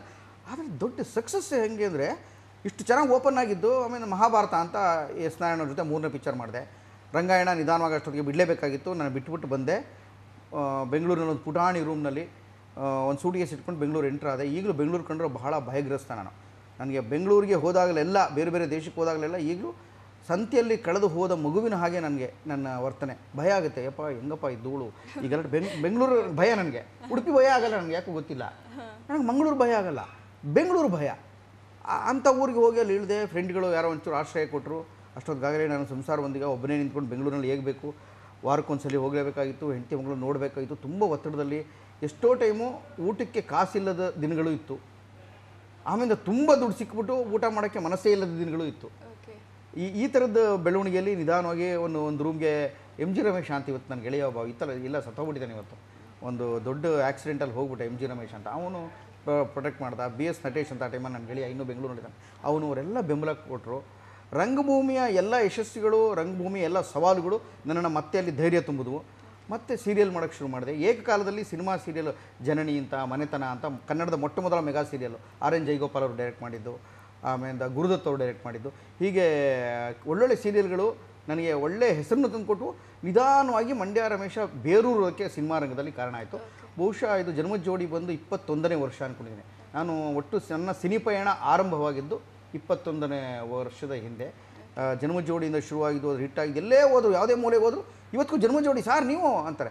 ಜನ್ಮ ಜೋಡಿಯನ್ನು, ನಾಗಮಂಡಲವನ್ನು ಇವತ್ತಿಗೂ ಗುರ್ತಿಡ್ದು ಹೇಳ್ತಾರೆ. ಅಂದರೆ ಈ ಮಜಾಟ ಕಿಸಿನ ತುದಿವರೆಗೂ, ಈ ತುದಿಗೆ ಬಂದ ಮೇಲೆ 21 ವರ್ಷ ಆದಮೇಲೆ ಅಂದರೆ ಮಂಡ್ಯ ರಮೇಶನ ಜರ್ನಿ ಭಾಳ ಬೇರೆ ಥರದ ಜರ್ನಿ ಅಂತ ಅನ್ಕೋತೀನಿ. ಓಕೆ. ಮತ್ತೊಂದು ವಿಚಾರ ಅಂತ ಹೇಳಿದ್ರೆ, ನೀವು ನಿಮ್ಮ ಮಾತುಗಳಲ್ಲಿ ಮತ್ತೊಂದು ಸ್ಪಷ್ಟವಾಗಿದ್ದು ಏನು ಅಂತ ಹೇಳಿದ್ರೆ, ನೀವು ಮಕ್ಕಳು ಮೊದಲಿಗೆ ರಂಗಭೂಮಿಯಲ್ಲಿ ಪಕ್ವಗೊಂಡ ಮೇಲೆ ಪಳಗಿದ ನಂತರ ಸಿನಿಮಾ ಇಂಡಸ್ಟ್ರಿಗೆ ಬರಬೇಕು ಅನ್ನೋದು. ಇಲ್ಲ, ಅದು ಗೆಳತಿ ಬರೀ ಮಕ್ಕಳು ಮಾತ್ರ ಅಂತಲ್ಲ, ಯುವಕ ಯುವತಿಯರ ಆದಿಗುವೆ ಅವರು ಕನ್ನಡವನ್ನು ನುಡಿಸುವ ಬಗೆಗೆ, ಅದರ ಸ್ಪಷ್ಟತೆ ಬಗೆಗೆ, ಅದರ ಭಾಷಾ ನಿಖರತೆಯ ಬಗೆಗೆ, ಮತ್ತು ಎಲ್ಲ ಕನ್ನಡದಲ್ಲಿ ಪ್ರತಿ 20 ಕಿಲೋಮೀಟರ್ಗೆ ಕನ್ನಡ ಭೂಮಿಯಲ್ಲಿ ನಮ್ಮ ಸ್ಲ್ಯಾಂಗ್ಗಳು, ನಮ್ಮ ಭಾಷಾ ವೈವಿಧ್ಯತೆಗಳು, ಎಲ್ಲ ಆಕ್ಸೆಂಟ್ಗಳು ಬದಲಾಗ್ತಾ ಹೋಗ್ತವೆ. ಕುಂದಾಪುರದವ್ರು ಮಾತಾಡೋ ಕನ್ನಡ ಬೇರೆ, ಉಡುಪಿ ಕನ್ನಡ ಬೇರೆ, ಮಂಗಳೂರು ಕನ್ನಡ ಬೇರೆ, ಸುಳ್ಳಿಗೆ ಬರ್ತಿದ್ದಂಗೆ ಭಾಷೆ ಬದಲಾಗುತ್ತೆ. ಮೈಸೂರು ಹತ್ರ ಬರ್ತಿದ್ದಂಗೆ ಮೈಸೂರು ಚಾಮರಾಜನಗರ ಬೇರೆ, ಹೆಗ್ಗಡದೇವನಕೋಟೆ ಬೇರೆ, ನಾಗಮಂಗಲ ಬೇರೆ, ಒಂದೊಂದು ಕಡೆನೂ ಒಂದೊಂದು ಮಳವಳ್ಳಿ ಅಂತ ಒಂದು ಭಾಷೆ ಇದೆ. ಅಲ್ಲಿ ಮಳವಳ್ಳಿಲಿ ಯಾಕೆ ಜಾ, ಈಗ ಬಂದ ಜಾ, ಹೋದ್ರ ಜಾ, ಏನು ಜಾ, ಎಲ್ಲದಕ್ಕೂ ಜಾ ಸೇರಿಸ್ತಾ ಹೋಗ್ತಾರೆ. ಇನ್ನೊಂದು ಕಡೆ ನಮ್ಮ ಕಡೆ ಈಗ ಬಂದ್ರಾನಿ, ಏನು ಮಾಡಿದ್ರಾನಿ, ಹೌದ್ರಾನಿ, ನಂಗೆ ಗೊತ್ತಾಗಲ್ಲ ನೀ, ಆ ಸಾಹೇಬ್ರು ಹಿಂಗೆ ಅಂದ್ಬಿಟ್ರು ನೀ, ನಂಗೆ ಭಾಳ ಕೋಪ ಬಂದ್ಬಿಡ್ತು ನೀ ಅಂತ ಎಲ್ಲದಕ್ಕೂ ನೀ ಸೇರಿಸ್ತಾರೆ. ಇಲ್ಲಿ ಒಂದು ಕಡೆ ಹಾಯ್ ಅಂದರೆ ಇನ್ನೊಂದು ಕಡೆ ಎಂತ ಬೇರೆ ಬೇರೆ ಬೇರೆ ಬೇರೆ ಸ್ಲ್ಯಾಂಗ್. ಇದನ್ನು ಅಭ್ಯಾಸ ಮಾಡಿಕೊಂಡು ಒಬ್ಬ ಕಲಾವಿದನಿಗೆ ಅವನೆಷ್ಟು ಸ್ಟಾಕಿಸ್ಟ್ ಆಗ್ತಾನೋ, ನನ್ನ ಪ್ರಕಾರ ಸ್ಟಾಕಿಸ್ಟ್ ಕರೆಕ್ಟ್ ಆಗ್ತದ, ಅವನೆಷ್ಟು ತನ್ನೊಳಗೆ ಇಟ್ಕೊಂಡು ಕಲೆಕ್ಟ್ ಮಾಡ್ಕೋತಾ ಇರ್ತಾನೆ. ಜೀವನದ ಪ್ರತಿ ಕ್ಷಣ, ಪ್ರತಿ ಗಳಿಗೆಯೂ ಯಾವ ನಟ ಬದುಕ್ತಾನೆ ಅಂದರೆ ಸ್ಟೇಜ್ ಮೇಲಲ್ಲ, ಸ್ಕ್ರೀನ್ ಮೇಲಲ್ಲ, ಹೊರಗಡೆ ಬದುಕ್ತಾ ಇರ್ತಾನೆ. ನೋಡಿದ್ದೆಲ್ಲವನ್ನು ಕುತೂಹಲವಾಗಿ ತನ್ನೊಳಗೆ ಒಳಗೆ ಮಾಡ್ಕೊಳ್ಳುವಂಥ, ಎಲ್ಲ ವಿಷಯಗಳನ್ನು ಸಂಗ್ರಹಿಸಿಟ್ಕೊಳ್ಳುವಂಥ ಕೆಲಸ, ನಿರಂತರವಾದ ಪ್ರಕ್ರಿಯೆಯಲ್ಲಿ ತೊಡಗಿರ್ತಾನೆ ಒಬ್ಬ ನಟ, ಅವನು ಒಳ್ಳೆ ನಟ ಆಗ್ತಾನೆ. ನಾವು ರಂಗಭೂಮಿಯಲ್ಲಿ ಅದೇ ಶಿಕ್ಷಣವನ್ನು ಕೊಡ್ತಾ ಇರ್ತೀವಿ. ನಾವು ಮಕ್ಕಳಿಗೆ ನೀನು ಮೊದಲು ಚೆನ್ನಾಗಿ ಭಿಕ್ಷಕನ ಥರ ಆ್ಯಕ್ಟ್ ಮಾಡು, ನೀನು ಎಲ್ಲಿ ಕಸ ಗುಡಿಸು, ಒಬ್ಬ ಗುಲಾಮನ ಥರ ಕೆಲಸ ಮಾಡಿ, ರಾಜನ ಅಬ್ಸರ್ವ್ ಮಾಡಿದರೆ ರಾಜನ ಥರ ಮಾತಾಡು, ಮತ್ತು ನೀನು ಬೇರೆ ಬೇರೆ ಜೋಯಿಸನ್ ಥರ ಮಾತಾಡು, ನೀನು ದಾಸರ ಥರ ಮಾತಾಡು, ನೀನು ಬೇರೆ ಬೇರೆ ಬೇರೆ ಬೇರೆ ಬೇರೆ ಬೇರೆ ಬಹುಶಃ ಧರ್ಮನಿರಪೇಕ್ಷವಾದಂಥ, ಜಾತಿ ನಿರಪೇಕ್ಷವಾದಂಥ, ಪ್ರಪಂಚದ ಎಲ್ಲದರಿಂದ ಮುಕ್ತವಾದಂಥ ದೊಡ್ಡ ಸಾಮಾಜಿಕ ಶಿಕ್ಷಣ ಅಂತಿದ್ದರೆ ಅದು ರಂಗಭೂಮಿ ಅಂತಾನೆ. ಅದು ರಂಗಭೂಮಿ ಅದನ್ನು ಕಲಿಸ್ಕೊಡ್ತಾರೆ. ಅದಕ್ಕೆ ಮಕ್ಕಳುಗಳಿಗೆ, ನಾಟಕದಿಂದ ಹೊರಟ ಮಕ್ಕಳುಗಳಿಗೆ ಅನೇಕರಿಗೆ ಸ್ಪಷ್ಟವಾಗಿ ಮಾತಾಡೋದಕ್ಕಾಗುತ್ತೆ, ನೇರವಾಗಿ ಜನಗಳ ಜೊತೆಗೆ ಚರ್ಚೆ ಮಾಡೋದಕ್ಕಾಗುತ್ತೆ, ಒಟ್ಟು ಸಂವಾದ ಇರ್ತದೆ. ಯಾವಾಗ ಪ್ರೇಕ್ಷಕ ಮತ್ತು ಬದುಕಿನೊಟ್ಟಿಗೆ ತುಂಬ ಒಳ್ಳೆಯ ಅನುಸಂಧಾನ ಯಾವ ಕಲಾವಿದ ನಡೆಸ್ತಾ ಇರ್ತಾನೆ, ಅವನು ತನಗೆ ಗೊತ್ತಿಲ್ಲದ ಹಾಗೆ ಅನೇಕ ಗ್ರಹಿಕೆಗಳನ್ನು ಗ್ರಹಿಸ್ಕೊಂಡಿದ್ರೆ ಮಾತ್ರ ಅದು ಮಾಡೋದಕ್ಕೆ ಸಾಧ್ಯ ಅಂತ. ಅದನ್ನು ರಂಗಭೂಮಿ ಭಾಳ ಚಂದವಾಗಿ ಹೇಳ್ಕೊಡ್ತದೆ. ಆ ಕೆಲಸವನ್ನು ನಾವು ಈಗಲೂ ನಟನ ಅಂತ ಒಂದು ಸಂಸ್ಥೆ ಮಾಡ್ಕೊಂಡಿದ್ದೀನಿ ನಾನು. ಆ ಸಂಸ್ಥೆಯಲ್ಲಿ ಮಕ್ಕಳಿಗೆ ಶಿಬಿರಗಳನ್ನ ಹೇಳ್ಕೊಡ್ತಾ ಇರ್ತೀವಿ. ಆ ಶಿಬಿರದಲ್ಲಿ ಅವ್ರಿಗೆ ಅಭಿನಯ ಪದ್ಧತಿಗಳು ಹೇಳ್ಕೊಡೋದ್ರ ಜೊತೆಗೆ ರಂಗಭೂಮಿಯ ಶ್ರೇಷ್ಠತೆಯನ್ನು, ರಂಗಭೂಮಿಯ ಆದರ್ಶಗಳನ್ನು ಮತ್ತು ರಂಗಭೂಮಿ ಮಾಡೋದ್ರಿಂದ ನಿಮ್ಗೆ ಏನಾಗ್ತದೆ ಅಂತ ರಂಗಭೂಮಿ ಕಲಿಸ್ತಾನೆ ಹೇಳ್ಕೊಡೋಕ್ಕೆ ಶುರು ಮಾಡ್ತೀವಿ. ಅವ್ರಿಗೆ ಕಂಸಾಳೆ, ವೀರಗಾಸೆ, ಪಡದ ಕುಣಿತ, ಪೂಜಾ ಕುಣಿತ, ಕಂಗೀಲು, ದಕ್ಷಿಣ ಕನ್ನಡದ ಕಂಗೀಲನ್ನ, ಈ ಕಡೆ ಕಂಗೀಲನ್ನ ನಮ್ಮ ಹುಡುಗರು ಎಷ್ಟು ಚೆನ್ನಾಗಿ ಮಾಡ್ತಾರೆ ಅಂದರೆ ಇಲ್ಲಿಯವ್ರಿಗಿಂತಲೂ ಚೆನ್ನಾಗಿ ಮಾಡ್ತಾರೆ. ಅದೊಂದು ಶಾಕ್ ನಮಗೆ. ಆಮೇಲೆ ಹುಲಿ ಕುಣಿತನ ಹೆಂಗೆ ನೋಡಿ ಅಭ್ಯಾಸ ಮಾಡಿಬಿಟ್ಟಿದ್ದಾರೆ ಅಂದರೆ ಇಲ್ಲಿಯವರೇ ಬಂದಲ್ಲಿ ಇವ್ರು ಕಲಿಸ್ಕೊಟ್ರು. ನಮ್ಮ ಶಿಬಿರದಲ್ಲಿ ಬಹಳ ಒಳ್ಳೆಯ ಜನ ಬಂದು ಕಲಿಸ್ಕೊಟ್ರು. ಅದನ್ನು ತುಂಬ ಚೆನ್ನಾಗಿ ಮಾಡ್ತಾರೆ ನಮ್ಮ ಮಕ್ಕಳುಗಳು. ನನಗೆ ಮುಂಚಿನ ಉದ್ದೇಶನೂ ಅದೇ ಆಗಿತ್ತು, ನಮ್ಮ ಮಕ್ಕಳು ಅದನ್ನು ಕಲಿಬೇಕು ಅಂತ. ಅದರ ಒಟ್ಟು ಶಕ್ತಿಯನ್ನು ಬಳಸ್ಕೊಂಡು ಒಳ್ಳೆ ನಟರಾಗೋದಕ್ಕೆ, ಒಳ್ಳೆ ನಿರೂಪಕರಾಗೋದಕ್ಕೆ, ಆಮೇಲೆ ಒಳ್ಳೆ ಟೀಚರ್ ಆಗೋದಕ್ಕೆ, ಒಬ್ಬ ಒಳ್ಳೆಯ ಲೆಕ್ಚರ್ ಆಗೋದಕ್ಕೆ, ಒಬ್ಬ ಒಳ್ಳೆ ರಾಜಕಾರಣಿ ಆಗೋದಕ್ಕೆ, ಮತ್ತು ಮತ್ತೊಬ್ಬ ಒಳ್ಳೆ ಏನೋ ಆಗೋದಕ್ಕೂ ಕೂಡ ರಂಗಭೂಮಿ ಆ ಥರದ್ದೊಂದು ಪಾತ್ರವನ್ನು ಕಲಿಸ್ಕೊಡ್ತದೆ. ಜಗತ್ತಿನೊಟ್ಟಿಗೆ ಮಾತನಾಡುವ ಪರಿಯನ್ನು, ಜಗತ್ತಿನೊಟ್ಟಿಗೆ ಸಂವಾದ ಮಾಡುವ ಪರಿಯನ್ನು ರಂಗಭೂಮಿ ಹೇಳ್ಕೊಡೋದ್ರಿಂದ ನಾನು ಮಕ್ಕಳನ್ನು, ಗಂಡು ಮಕ್ಕಳಾಗಲಿ, ಹೆಣ್ಣು ಮಕ್ಕಳಾಗಲಿ, ಯುವಕರಾಗಲಿ, ಯುವತಿಯರಾಗಲಿ, ಯಾರ್ಯಾವುದು ಯಾವುದೇ ವಯಸ್ಸಿನವರು ಹೆಚ್ಚು ನಾಟಕಗಳು ನೋಡೋದ್ರ ಮೂಲಕ ತಮ್ಮೊಳಗಿನ ಪ್ರಜ್ಞೆಯನ್ನು ಜಾಸ್ತಿ ಮಾಡ್ಕೋತಾ ಹೋಗ್ತಾರೆ. ಆ ಥರದ ನಾಟಕಗಳು ಹೆಚ್ಚು ನೋಡೋದಕ್ಕೆ ಶುರು ಮಾಡಬೇಕು. ರಂಗ ಶಿಕ್ಷಣದಲ್ಲಿ ಪ್ರತಿಯೊಂದು ಸ್ಕೂಲಲ್ಲೂ ಥಿಯೇಟರ್ ಎಜುಕೇಷನ್ ಅನ್ನೋದೇ ಒಂದು ಟೆಕ್ಸ್ಟ್ ಆಗಬೇಕು ಅಂತ ನನ್ನ ವಾದ. ಅಂದರೆ ಪುಸ್ತಕದ ಮೂಲಕ, ಪ್ರಾಕ್ಟಿಕಲ್ ಮೂಲಕ ರಂಗಭೂಮಿಯನ್ನು ಕಲಿಸ್ಕೊಡ್ತಾ ಹೋಗಬೇಕು. ಆವಾಗ ಮಕ್ಕಳು ಒಂದು ದೊಡ್ಡ ಶಿಕ್ಷಣವನ್ನು ಸಂತೋಷದಿಂದ ಅನುಭವಿಸ್ತಾರೆ, ರಂಜನೆ ಮೂಲಕ ಚಿಂತನೆಯನ್ನು ಕಲಿತಾ ಹೋಗ್ತಾರೆ ಅಂತ. ಅದನ್ನು ನಾವು ರಂಗಭೂಮಿನಲ್ಲಿ ಮಕ್ಕಳುಗಳಿಗೆ ಯಾವಾಗಲೂ ಗೈಡ್ ಮಾಡ್ತಾ ಇರ್ತೀವಿ. ಅದು ನನಗೆ ಸಾಕಷ್ಟು ಫಲನೂ ಕೊಟ್ಟಿದೆ. ಅದು ಪ್ರತಿಫಲವನ್ನು ನಾನು ನೋಡ್ತಾ ಇದ್ದೀನಿ ಮತ್ತು ದೊಡ್ಡದೊಂದು ಯಶಸ್ಸಿನ ಗಾಲಿಯನ್ನು ಈಗಾಗಲೇ ತಿರುಗೋದಕ್ಕೆ ಶುರು ಮಾಡಿದ್ದೀವಿ ನಾವು. ಓಕೆ, ಒಂದು ಕಡೆ ರಂಗಭೂಮಿ, ಮತ್ತೊಂದು ಕಡೆ ಸಿನಿಮಾ. ನಾ ಏನು ಕೇಳಬೇಕಂತ ಹೇಳಿದ್ರೆ, ಈಗ ರಂಗಭೂಮಿಗೂ ಈ ಸಿನಿಮಾ ಇಂಡಸ್ಟ್ರಿಗೆ ಇರುವಂಥ ಡಿಫ್ರೆನ್ಸ್ ಏನು ಅನ್ನುವಂಥದ್ದು ಬಹಳ ಸುಲಭ. ಆರಂತರು ನಮ್ಮ ಗುರುಗಳು ಇಲ್ಲಿಯವರೇನೆ ತುಂಬ ಒಂದು ಒಳ್ಳೆ ಮಾತು ಎಲ್ಲ ಕಡೆ ಹೇಳಿದ್ದಾರೆ. ನೋಡಿ, ನೀವು ಅಮಿತಾಬ್ ಬಚ್ಚನ್ನ ಕರ್ಕೊಂಬಂದ್ರು, ಆಲ್ರೆಡಿ ಮನುಷ್ಯ ಹೇಳಿ ನೀವು ಯಾರನ್ನೇ ಕರ್ಕೊಂಬಂದ್ರು, ಅವನ್ನ ಕಿರುತೆರೆ ಟಿ ವಿ ಮನುಷ್ಯ ಸಣ್ಣದಾಗ ಇಷ್ಟೇ ತೋರ್ಸೋಕ್ಕೆ ಸಾಧ್ಯ, ಇಷ್ಟರಲ್ಲೇ ನೋಡ್ಕೋಬೋದು ನೀವು ಅಲ್ವಾ. ನೀವು ಹಾಗೆ ಸಿನಿಮಾದಲ್ಲಿ ನೀವು ಎಂಥವನ್ನೇ ಸಣ್ಣವನ್ನ ಕರ್ಕೊಂಬಂದ್ರು ಹಿಂಗೆ ಕ್ಯಾಮ್ರಾ ಇಟ್ಬಿಟ್ಟು ದೊಡ್ಡದಾಗಿ ತೋರಿಸ್ಬೋದು ಎತ್ತರಕ್ಕೆ. ಅಂದರೆ ಸಿನಿಮಾ ಮನುಷ್ಯನ ವೈಭವೀಕರಿಸ್ತದೆ, ಅತಿಯಾದ ಗ್ಲಾಮರ್ ಮಾಡ್ತದೆ. ಟಿ ವಿ ಅತ್ಯಂತ ಪುಟ್ಟದಾಗಿ ಸಣ್ಣದಾಗಿ ತೋರಿಸ್ಬಿಟ್ಟು ಅವನು ಇದನ್ನೇ ಸಂಕೋಚ 24 ಅವರ್ಸು ಹೇಳಿದ್ದೆ ಹೇಳ್ಕೊಂಡು ಟಿ ವಿ ಚಾನಲ್ಗಳಲ್ಲಿ ಜನರಿಗೆ ಬೋರ್ ಹಿಡಿದು ಮನಸ್ಸು ಸಣ್ಣದು ಮಾಡ್ಕೊಂಡ್ಬಿಟ್ಟಿದ್ದಾರೆ. ಮನಸ್ಸು ಎಲ್ಲ ಇಷ್ಟೇ ಆಗಿಬಿಟ್ಟಿದೆ. ಹೇಳಿದ್ದೆ ಹೇಳ್ತಾರೆ ಕಣೆ, ಅದನ್ನೇ ಹಾಕಿದ್ದೆ ಅಂತಾರೋ ಇಲ್ವಾ. ಅಂದರೆ ಟಿ ವಿ ಸಣ್ಣದಾಗಿ ತೋರಿಸುತ್ತೆ, ಸಿನಿಮಾ ದೊಡ್ಡದಾಗಿ ತೋರಿಸುತ್ತೆ. ಇದ್ದದ್ದನ್ನು ಇದ್ದ ಹಾಗೆ ವಾಸ್ತವ ಪಂಥದಲ್ಲಿ ತೋರಿಸುವಂಥದ್ದು ಒಂದು ಮಾಧ್ಯಮ ಇದ್ದರೆ ರಂಗಭೂಮಿ ಅಂತಾರೆ ಜನ. ಹೌದು ತಾನೆ?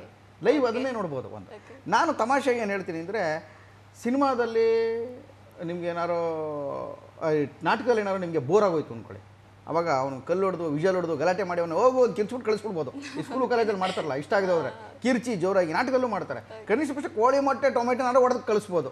ಎಲ್ಲಿ ನಾಟಕದಲ್ಲಿ ನಿಮ್ಗೆ ಇಷ್ಟ ಆಗದೆ ಹೋದರೆ ನಟ ಸೈಡ್ ಕೊಟ್ಟೋಗ್ತಾನೆ. ಸಿನಿಮಾ ನೆರಳು, ಬೆಳಕಿನ ಪ್ರತಿಬಿಂಬ. ಸಿನಿಮಾದಲ್ಲಿ ನಿಮಗೆ ಬೋರ್ ಆದರೂ ನೀವು ಎದ್ದು ಹೋಗ್ಬೇಕಷ್ಟೇ, ಅದು ಹೋಗ್ತಾರಲ್ಲ, ಅದು ಓಡ್ತಾನೇ ಇರುತ್ತೆ. ಆಮೇಲೆ cinema fix, TV fix, ಅಷ್ಟೇ ಒಂದು ಚೌಕಟ. ಪ್ರತಿ ಕ್ಷಣದ ಬದಲಾವಣೆಗೆ ಏನು ತೆಗೆದುಕೊಳ್ಳೋದಿಲ್ಲ ಸಿನಿಮಾ. ನಾಟಕದಲ್ಲಿ ನಿನ್ನೆ ಚೆನ್ನಾಗಿ ಮಾಡಿದಿರೋನು ಇವತ್ತು ಚೆನ್ನಾಗಿ ಮಾಡಿಬಿಡ್ಬೋದು. ನಾಟಕದ ಇನ್ನೊಂದು ದೊಡ್ಡ ಶಕ್ತಿ ಏನು ಅಂತಂದರೆ, ತುಂಬ ಸೂಕ್ಷ್ಮವಾದ ವಿಚಾರಗಳನ್ನು ಪ್ರತಿನಿತ್ಯ ಬದಲು ಮಾಡ್ತಾ ಹೋಗ್ಬೋದು, ಡೈಲಾಗ್ಗಳನ್ನ ಆ್ಯಡ್ ಮಾಡ್ಬೋದು, ಇಂಪ್ರೂವೈಸ್ ಮಾಡ್ಬೋದು, ವಿಸ್ತರಿಸ್ಬೋದು.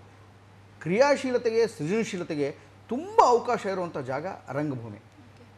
ಸಿನಿಮಾ ಇಲ್ಲ ಅಂತಲ್ಲ, ಸಿನಿಮಾ ಟಿ ವಿನ ನಾನು ತುಂಬ ಗೌರವಿಸ್ತಾನೆ ಈ ಮಾತು ಹೇಳ್ತಾ ಇದ್ದೀನಿ. ಅದು ಪ್ರತಿಯೊಂದು ಮಾಧ್ಯಮಗಳದ್ದು ಬೇರೆ ಬೇರೆ ಶಕ್ತಿ ಸಾಧ್ಯತೆಗಳಿರುತ್ತೆ. ಸಿನಿಮಾ ದೊಡ್ಡದಾಗಿ ರೀಚ್ ಆಗೋದು, ಟಿ ವಿ ಅದಕ್ಕಿಂತಲೂ ಜಾಸ್ತಿ ರೀಚ್. ಈಗ ಟಿ ವಿ ಎಷ್ಟು ಆ್ಯಕ್ಟ್ರೆಸ್ಗಳು ಏನು ಪಾಪ್ಯುಲರ್ಸ್ ಅಂದರೆ, ಒಬ್ಬ ನಿರೂಪಕಿ ನೀವಿದ್ದು ಪಾಪ್ಯುಲರು ಒಬ್ಬ ಸಿನಿಮಾ ನಟಂಗೆ ಸಮ ಆಗಿಬಿಟ್ಟಿರ್ತದೆ. ಅಷ್ಟು ಜನಕ್ಕೆ ಗೊತ್ತಿರ್ತೀರಿ ನೀವು, ಯಾಕೆ ಅಂಥ ಪಾಪ್ಯುಲಾರಿಟಿ ಕೊಡ್ತದೆ ಅದು. ಆದರೆ ನಾಟಕ ಶಕ್ತಿಯನ್ನು ಬಿಡುತ್ತದೆ. ನಾಟಕ ಒಬ್ಬ ಕೃಷಿಕನ ಕೆಲಸ. ನಾವು ಸ್ಕ್ರಿಪ್ಟ್ ತೊಗೊಂಡು 20 ಜನ ಕೂತ್ಕೊಂಡು ಓದಿ ಅಭ್ಯಾಸ ಮಾಡ್ತಾ, ತುಂಬ ಜನನ್ನೆಲ್ಲ ಸೇರಿಸ್ಕೊಂಡು, ಮೇಕಪ್ ಮೆಟೀರಿಯಲ್ ರೆಡಿ ಮಾಡಿಕೊಂಡು, ಪರದೆ ಕಟ್ಟಿ, ಟಿಕೆಟ್ ಮಾಡಿ, ಆಮೇಲೆ ತುಂಬ ಸೆಟ್ಟು ಪ್ರಾಪರ್ಟಿ, ಆಮೇಲೆ ಮ್ಯೂಸಿಕ್ ಇನ್ಸ್ಟ್ರೂಮೆಂಟ್ಗಳು, ಹಾಡೋರನ್ನ ಸೇರಿಸ್ಕೊಂಡು 40 ಜನ ಹುಡುಗ ಹುಡುಗಿನ ಒಟ್ಟಿಗೆ ಸೇರಿಸ್ಕೊಂಡು ನಾಟಕ ಮಾಡೋದು ಅಂದರೆ, ಮತ್ತೆ ಎಲ್ಲ ಮಾಡಿಬಿಟ್ಟೇನೋ ಕಾಯ್ತಾ ಕೂತಿರ್ತೀವಿ, ಪ್ರೇಕ್ಷಕರು ಬಂದರು ಬರ್ತಾರೆ, ಎಷ್ಟು ಜನ ಬರ್ತಾರೆ ಇವತ್ತು ಆಡಿಯನ್ಸು ಅಂತ. ರೈತ ಭೂಮಿಯನ್ನು ಒತ್ತಿ, ಆ ಕಲ್ಲು ಹೊಡೆದು, ಅದಕ್ಕೆಲ್ಲ ಕಳೆ ಕಿತ್ತು, ಅದಕ್ಕೆ ನಾಟಿ ಮಾಡಿ, ಅದಕ್ಕೆ ಮತ್ತೊಂದೆಲ್ಲ ಮಾಡಿ, ಎಲ್ಲ ಮಾಡಿ, ಮಳೆ ಬರುತ್ತೋ ಇಲ್ವೋ ಅಂತ ಹಿಂಗೆ ನೋಡ್ತಾ ಕೂತಿರ್ತಾನೆ ಆಕಾಶನ. ಇಬ್ಬರದು ಶ್ರಮಿಕ ಪರಂಪರೆಯ ಕೆಲಸ. ಇವನು ಮಳೆ ನಿರೀಕ್ಷೆ ಮಾಡ್ತಾ ಇರ್ತಾನೆ, ಇವನು ಪ್ರೇಕ್ಷಕ ನಿರೀಕ್ಷೆ ಮಾಡ್ತಾನೆ. ಹಾಗಾಗಿ ಈ ಈ ಈ ಕಷ್ಟವಾದ ಕೆಲಸ ಇದು ಭೂಮಿಗೆ ಸಂಬಂಧಪಟ್ಟಿದ್ದು, ಇದು ವಾಸ್ತವತೆಗೆ ಸಂಬಂಧಪಟ್ಟಿದ್ದು. ಯಾವುದು ರಿಯಾಲಿಟಿ ಇರುತ್ತಲ್ಲ ಅದು ಕಷ್ಟ. ಅದಕ್ಕೆ ಜನ ಅಷ್ಟು ಬೇಗ ಇದಕ್ಕೆ ಒಲಿಯೋದಿಲ್ಲ. ರೈತರಾಗಕ್ಕೆ ಯಾರು ಮುನ್ನುಗ್ಗಲ್ಲ, ರಂಗಭೂಮಿ ಕಲಾವಿದರಕ್ಕೆ ಏನೋ ಆಸೆ ಇಟ್ಕೊಂಡ್ಬರ್ತಾರೆ ಹೊರತು ಶುದ್ಧ ರಂಗಭೂಮಿಯನ್ನು ಮಾಡ್ತೀನಿ ಅಂತ ಯಾರೂ ಬರೋದಿಲ್ಲ. ಆದರೆ ಇದನ್ನು ಯಾವತ್ತು ಬರೋದಕ್ಕೆ ಸಾಧ್ಯ ಆಗುತ್ತೆ ನನ್ನ ಪ್ರಕಾರ ಅವತ್ತು ಮತ್ತೆ ಒಳ್ಳೆ ದಿನಗಳು ಶುರುವಾಗಿದೆ. ನನ್ನ ಪ್ರಕಾರ ರಂಗಭೂಮಿಗೆ ಒಳ್ಳೆ ದಿನಗಳು ಮತ್ತೆ ಶುರುವಾಗಿದೆ. ಜನ ನಾಟಕ ನೋಡೋದಕ್ಕೆ ಶುರು ಮಾಡ್ತಾರೆ ಅಂತ. ಯಾಕೆಂದರೆ ನನ್ನ ಎಲ್ಲ ನಾಟಕಗಳು ಸೂಪರ್ ಹಿಟ್ ಆಗಿದೆ. ನಾನು ಡೈರೆಕ್ಟ್ ಮಾಡಿದಂಥ ನಾಟಕಗಳೆಲ್ಲವೂ ನನಗೆ ಹಣವನ್ನು ವಾಪಸ್ ತಂದು ಕೊಟ್ಟಿದೆ. ನಾನು ಹಣವನ್ನು ಅದರಿಂದ ಅತಿಯಾಗಿ ನಿರೀಕ್ಷೆ ಮಾಡೋದು ಸಾಧ್ಯನೇ, ಯಾಕೆಂದರೆ ಒಂದು ಶೋ ಮುಗಿದು ಇನ್ನೊಂದು ಶೋ ಹೋಗ್ಬೇಕಲ್ಲ. ಹಾಗಾಗಿ ರಂಗಭೂಮಿಯ ಈ ಶಕ್ತಿ ಸಾಧ್ಯತೆಗಳು, ಇದರ ಪ್ರಖರವಾದಂಥ ದೊಡ್ಡ ಪವರೇನೆ ಅದರ ಆಸ್ತಿ ಕೂಡ. ಅದಕ್ಕಾಗಿ ನಾನು ರಂಗಭೂಮಿನ ಹೆಚ್ಚು ಮಕ್ಕಳು, ಯುವತಿಯರು ಮಾಡಲಿ ಅಂತ ಆಸೆ ಪಡ್ತೇನೆ. ಓಕೆ, ಒಳ್ಳೆ ನಾನು ಕೇಳಿದ ಪ್ರಶ್ನೆಗೆ ಒಳ್ಳೆ ರೀತಿಯಲ್ಲಿ ವಿವರಣೆಯನ್ನು ಕೊಟ್ರಿ. ಮತ್ತೊಂದು ವಿಚಾರ ಏನಂತ ಹೇಳಿದ್ರೆ, ಪ್ರಸ್ತುತ ನಾವು ನೋಡ್ತಾ ಇರುವಾಗೆ ನೀವು ಹೇಳಿದ್ರಿ ರಂಗಭೂಮಿಯಲ್ಲಿ ಯಾವ ರೀತಿ ಪಕ್ವಗೊಳ್ಬೋದು, ಪಳಗ್ಬೋದು ಅನ್ನೋದನ್ನ. ಬಟ್ ಈಗಿನ ಕಾಲದಲ್ಲಿ ಏನಂತ ಹೇಳಿದ್ರೆ, ಪ್ರತಿಯೊಬ್ಬರು ಕೂಡ ಈಗಿನ ಯುವತಿಯರು ನಟಿ ಆಗಬೇಕು, ನಟ ಆಗಬೇಕು ಅಂತ ಕನಸು ಕಾಣ್ತಾರೆ, ಹೋಗೋಕ್ಕೆ ಪ್ರಯತ್ನ ಪಡ್ತಾರೆ. ಅದೇ ಯಾರು ಕೂಡ ರಂಗಭೂಮಿ ಹತ್ರ ಗಮನ ಹರಿಸೋದು ತುಂಬಾ ಕಮ್ಮಿ ಆಗ್ತಾ ಇರುವಂಥದ್ದು. ಇದರ ಬಗ್ಗೆ ಏನು ಹೇಳ್ತೀರಾ? ಇಲ್ಲ, ಇದು ಬದುಕಿನ ಧಾವಂತ. ಎಲ್ಲವಕ್ಕೂ ಒಂದು ಬದಲಾವಣೆಯ ಕಾಲ ಬರ್ತದೆ. ಈಗ ನೀವು ನೋಡ್ತಾ ಇರುವಂಥ ಕಾಲ ಕೂಡ ಬದಲಾಗೇ ಆಗ್ತದೆ. ಜನ ಮತ್ತಷ್ಟು ರಂಗಭೂಮಿ ಬರೋಕ್ಕೆ ಶುರು ಮಾಡ್ತಾರೆ. ಎಲ್ಲ ಕಾಲೇಜ್ಗಳಲ್ಲೂ ಸ್ಕೂಲ್ಗಳಲ್ಲೂ ಈಗ ನಾಟಕದ ಸ್ಪರ್ಧೆಗಳು ಶುರುವಾಗಿದೆ. ನಾಟಕವನ್ನು ಕಲಿಸೋರು ಶುರುವಾಗಿದ್ದಾರೆ. ಒಳ್ಳೆಯ ರೀತಿಯಲ್ಲಿ ಟ್ರೈನಿಂಗ್ ಕೊಟ್ಟು ನಾಟಕ ಕಲೆಯನ್ನು ಸರ್ವಶ್ರೇಷ್ಠವಾದ ಮಾಧ್ಯಮ ಅಂತ ಮತ್ತೆ ಹೇಳೋ ದಿನ ಬರ್ತದೆ. ಒಂದು ಕಮ್ಯುನಿಕೇಷನ್ ಸ್ಕಿಲ್ ಅಂತ ಏನು ಕರಿತೀವಿ, ಸಂವಹನ ಕೌಶಲ್ಯ, ಇದನ್ನು ರಂಗಭೂಮಿ ಕಲಿಸುವಷ್ಟು ಚೆನ್ನಾಗಿ ಬೇರೆ ಇನ್ಯಾವುದು ಕಲಿಸೋಕ್ಕೆ ಸಾಧ್ಯ ಇಲ್ಲ.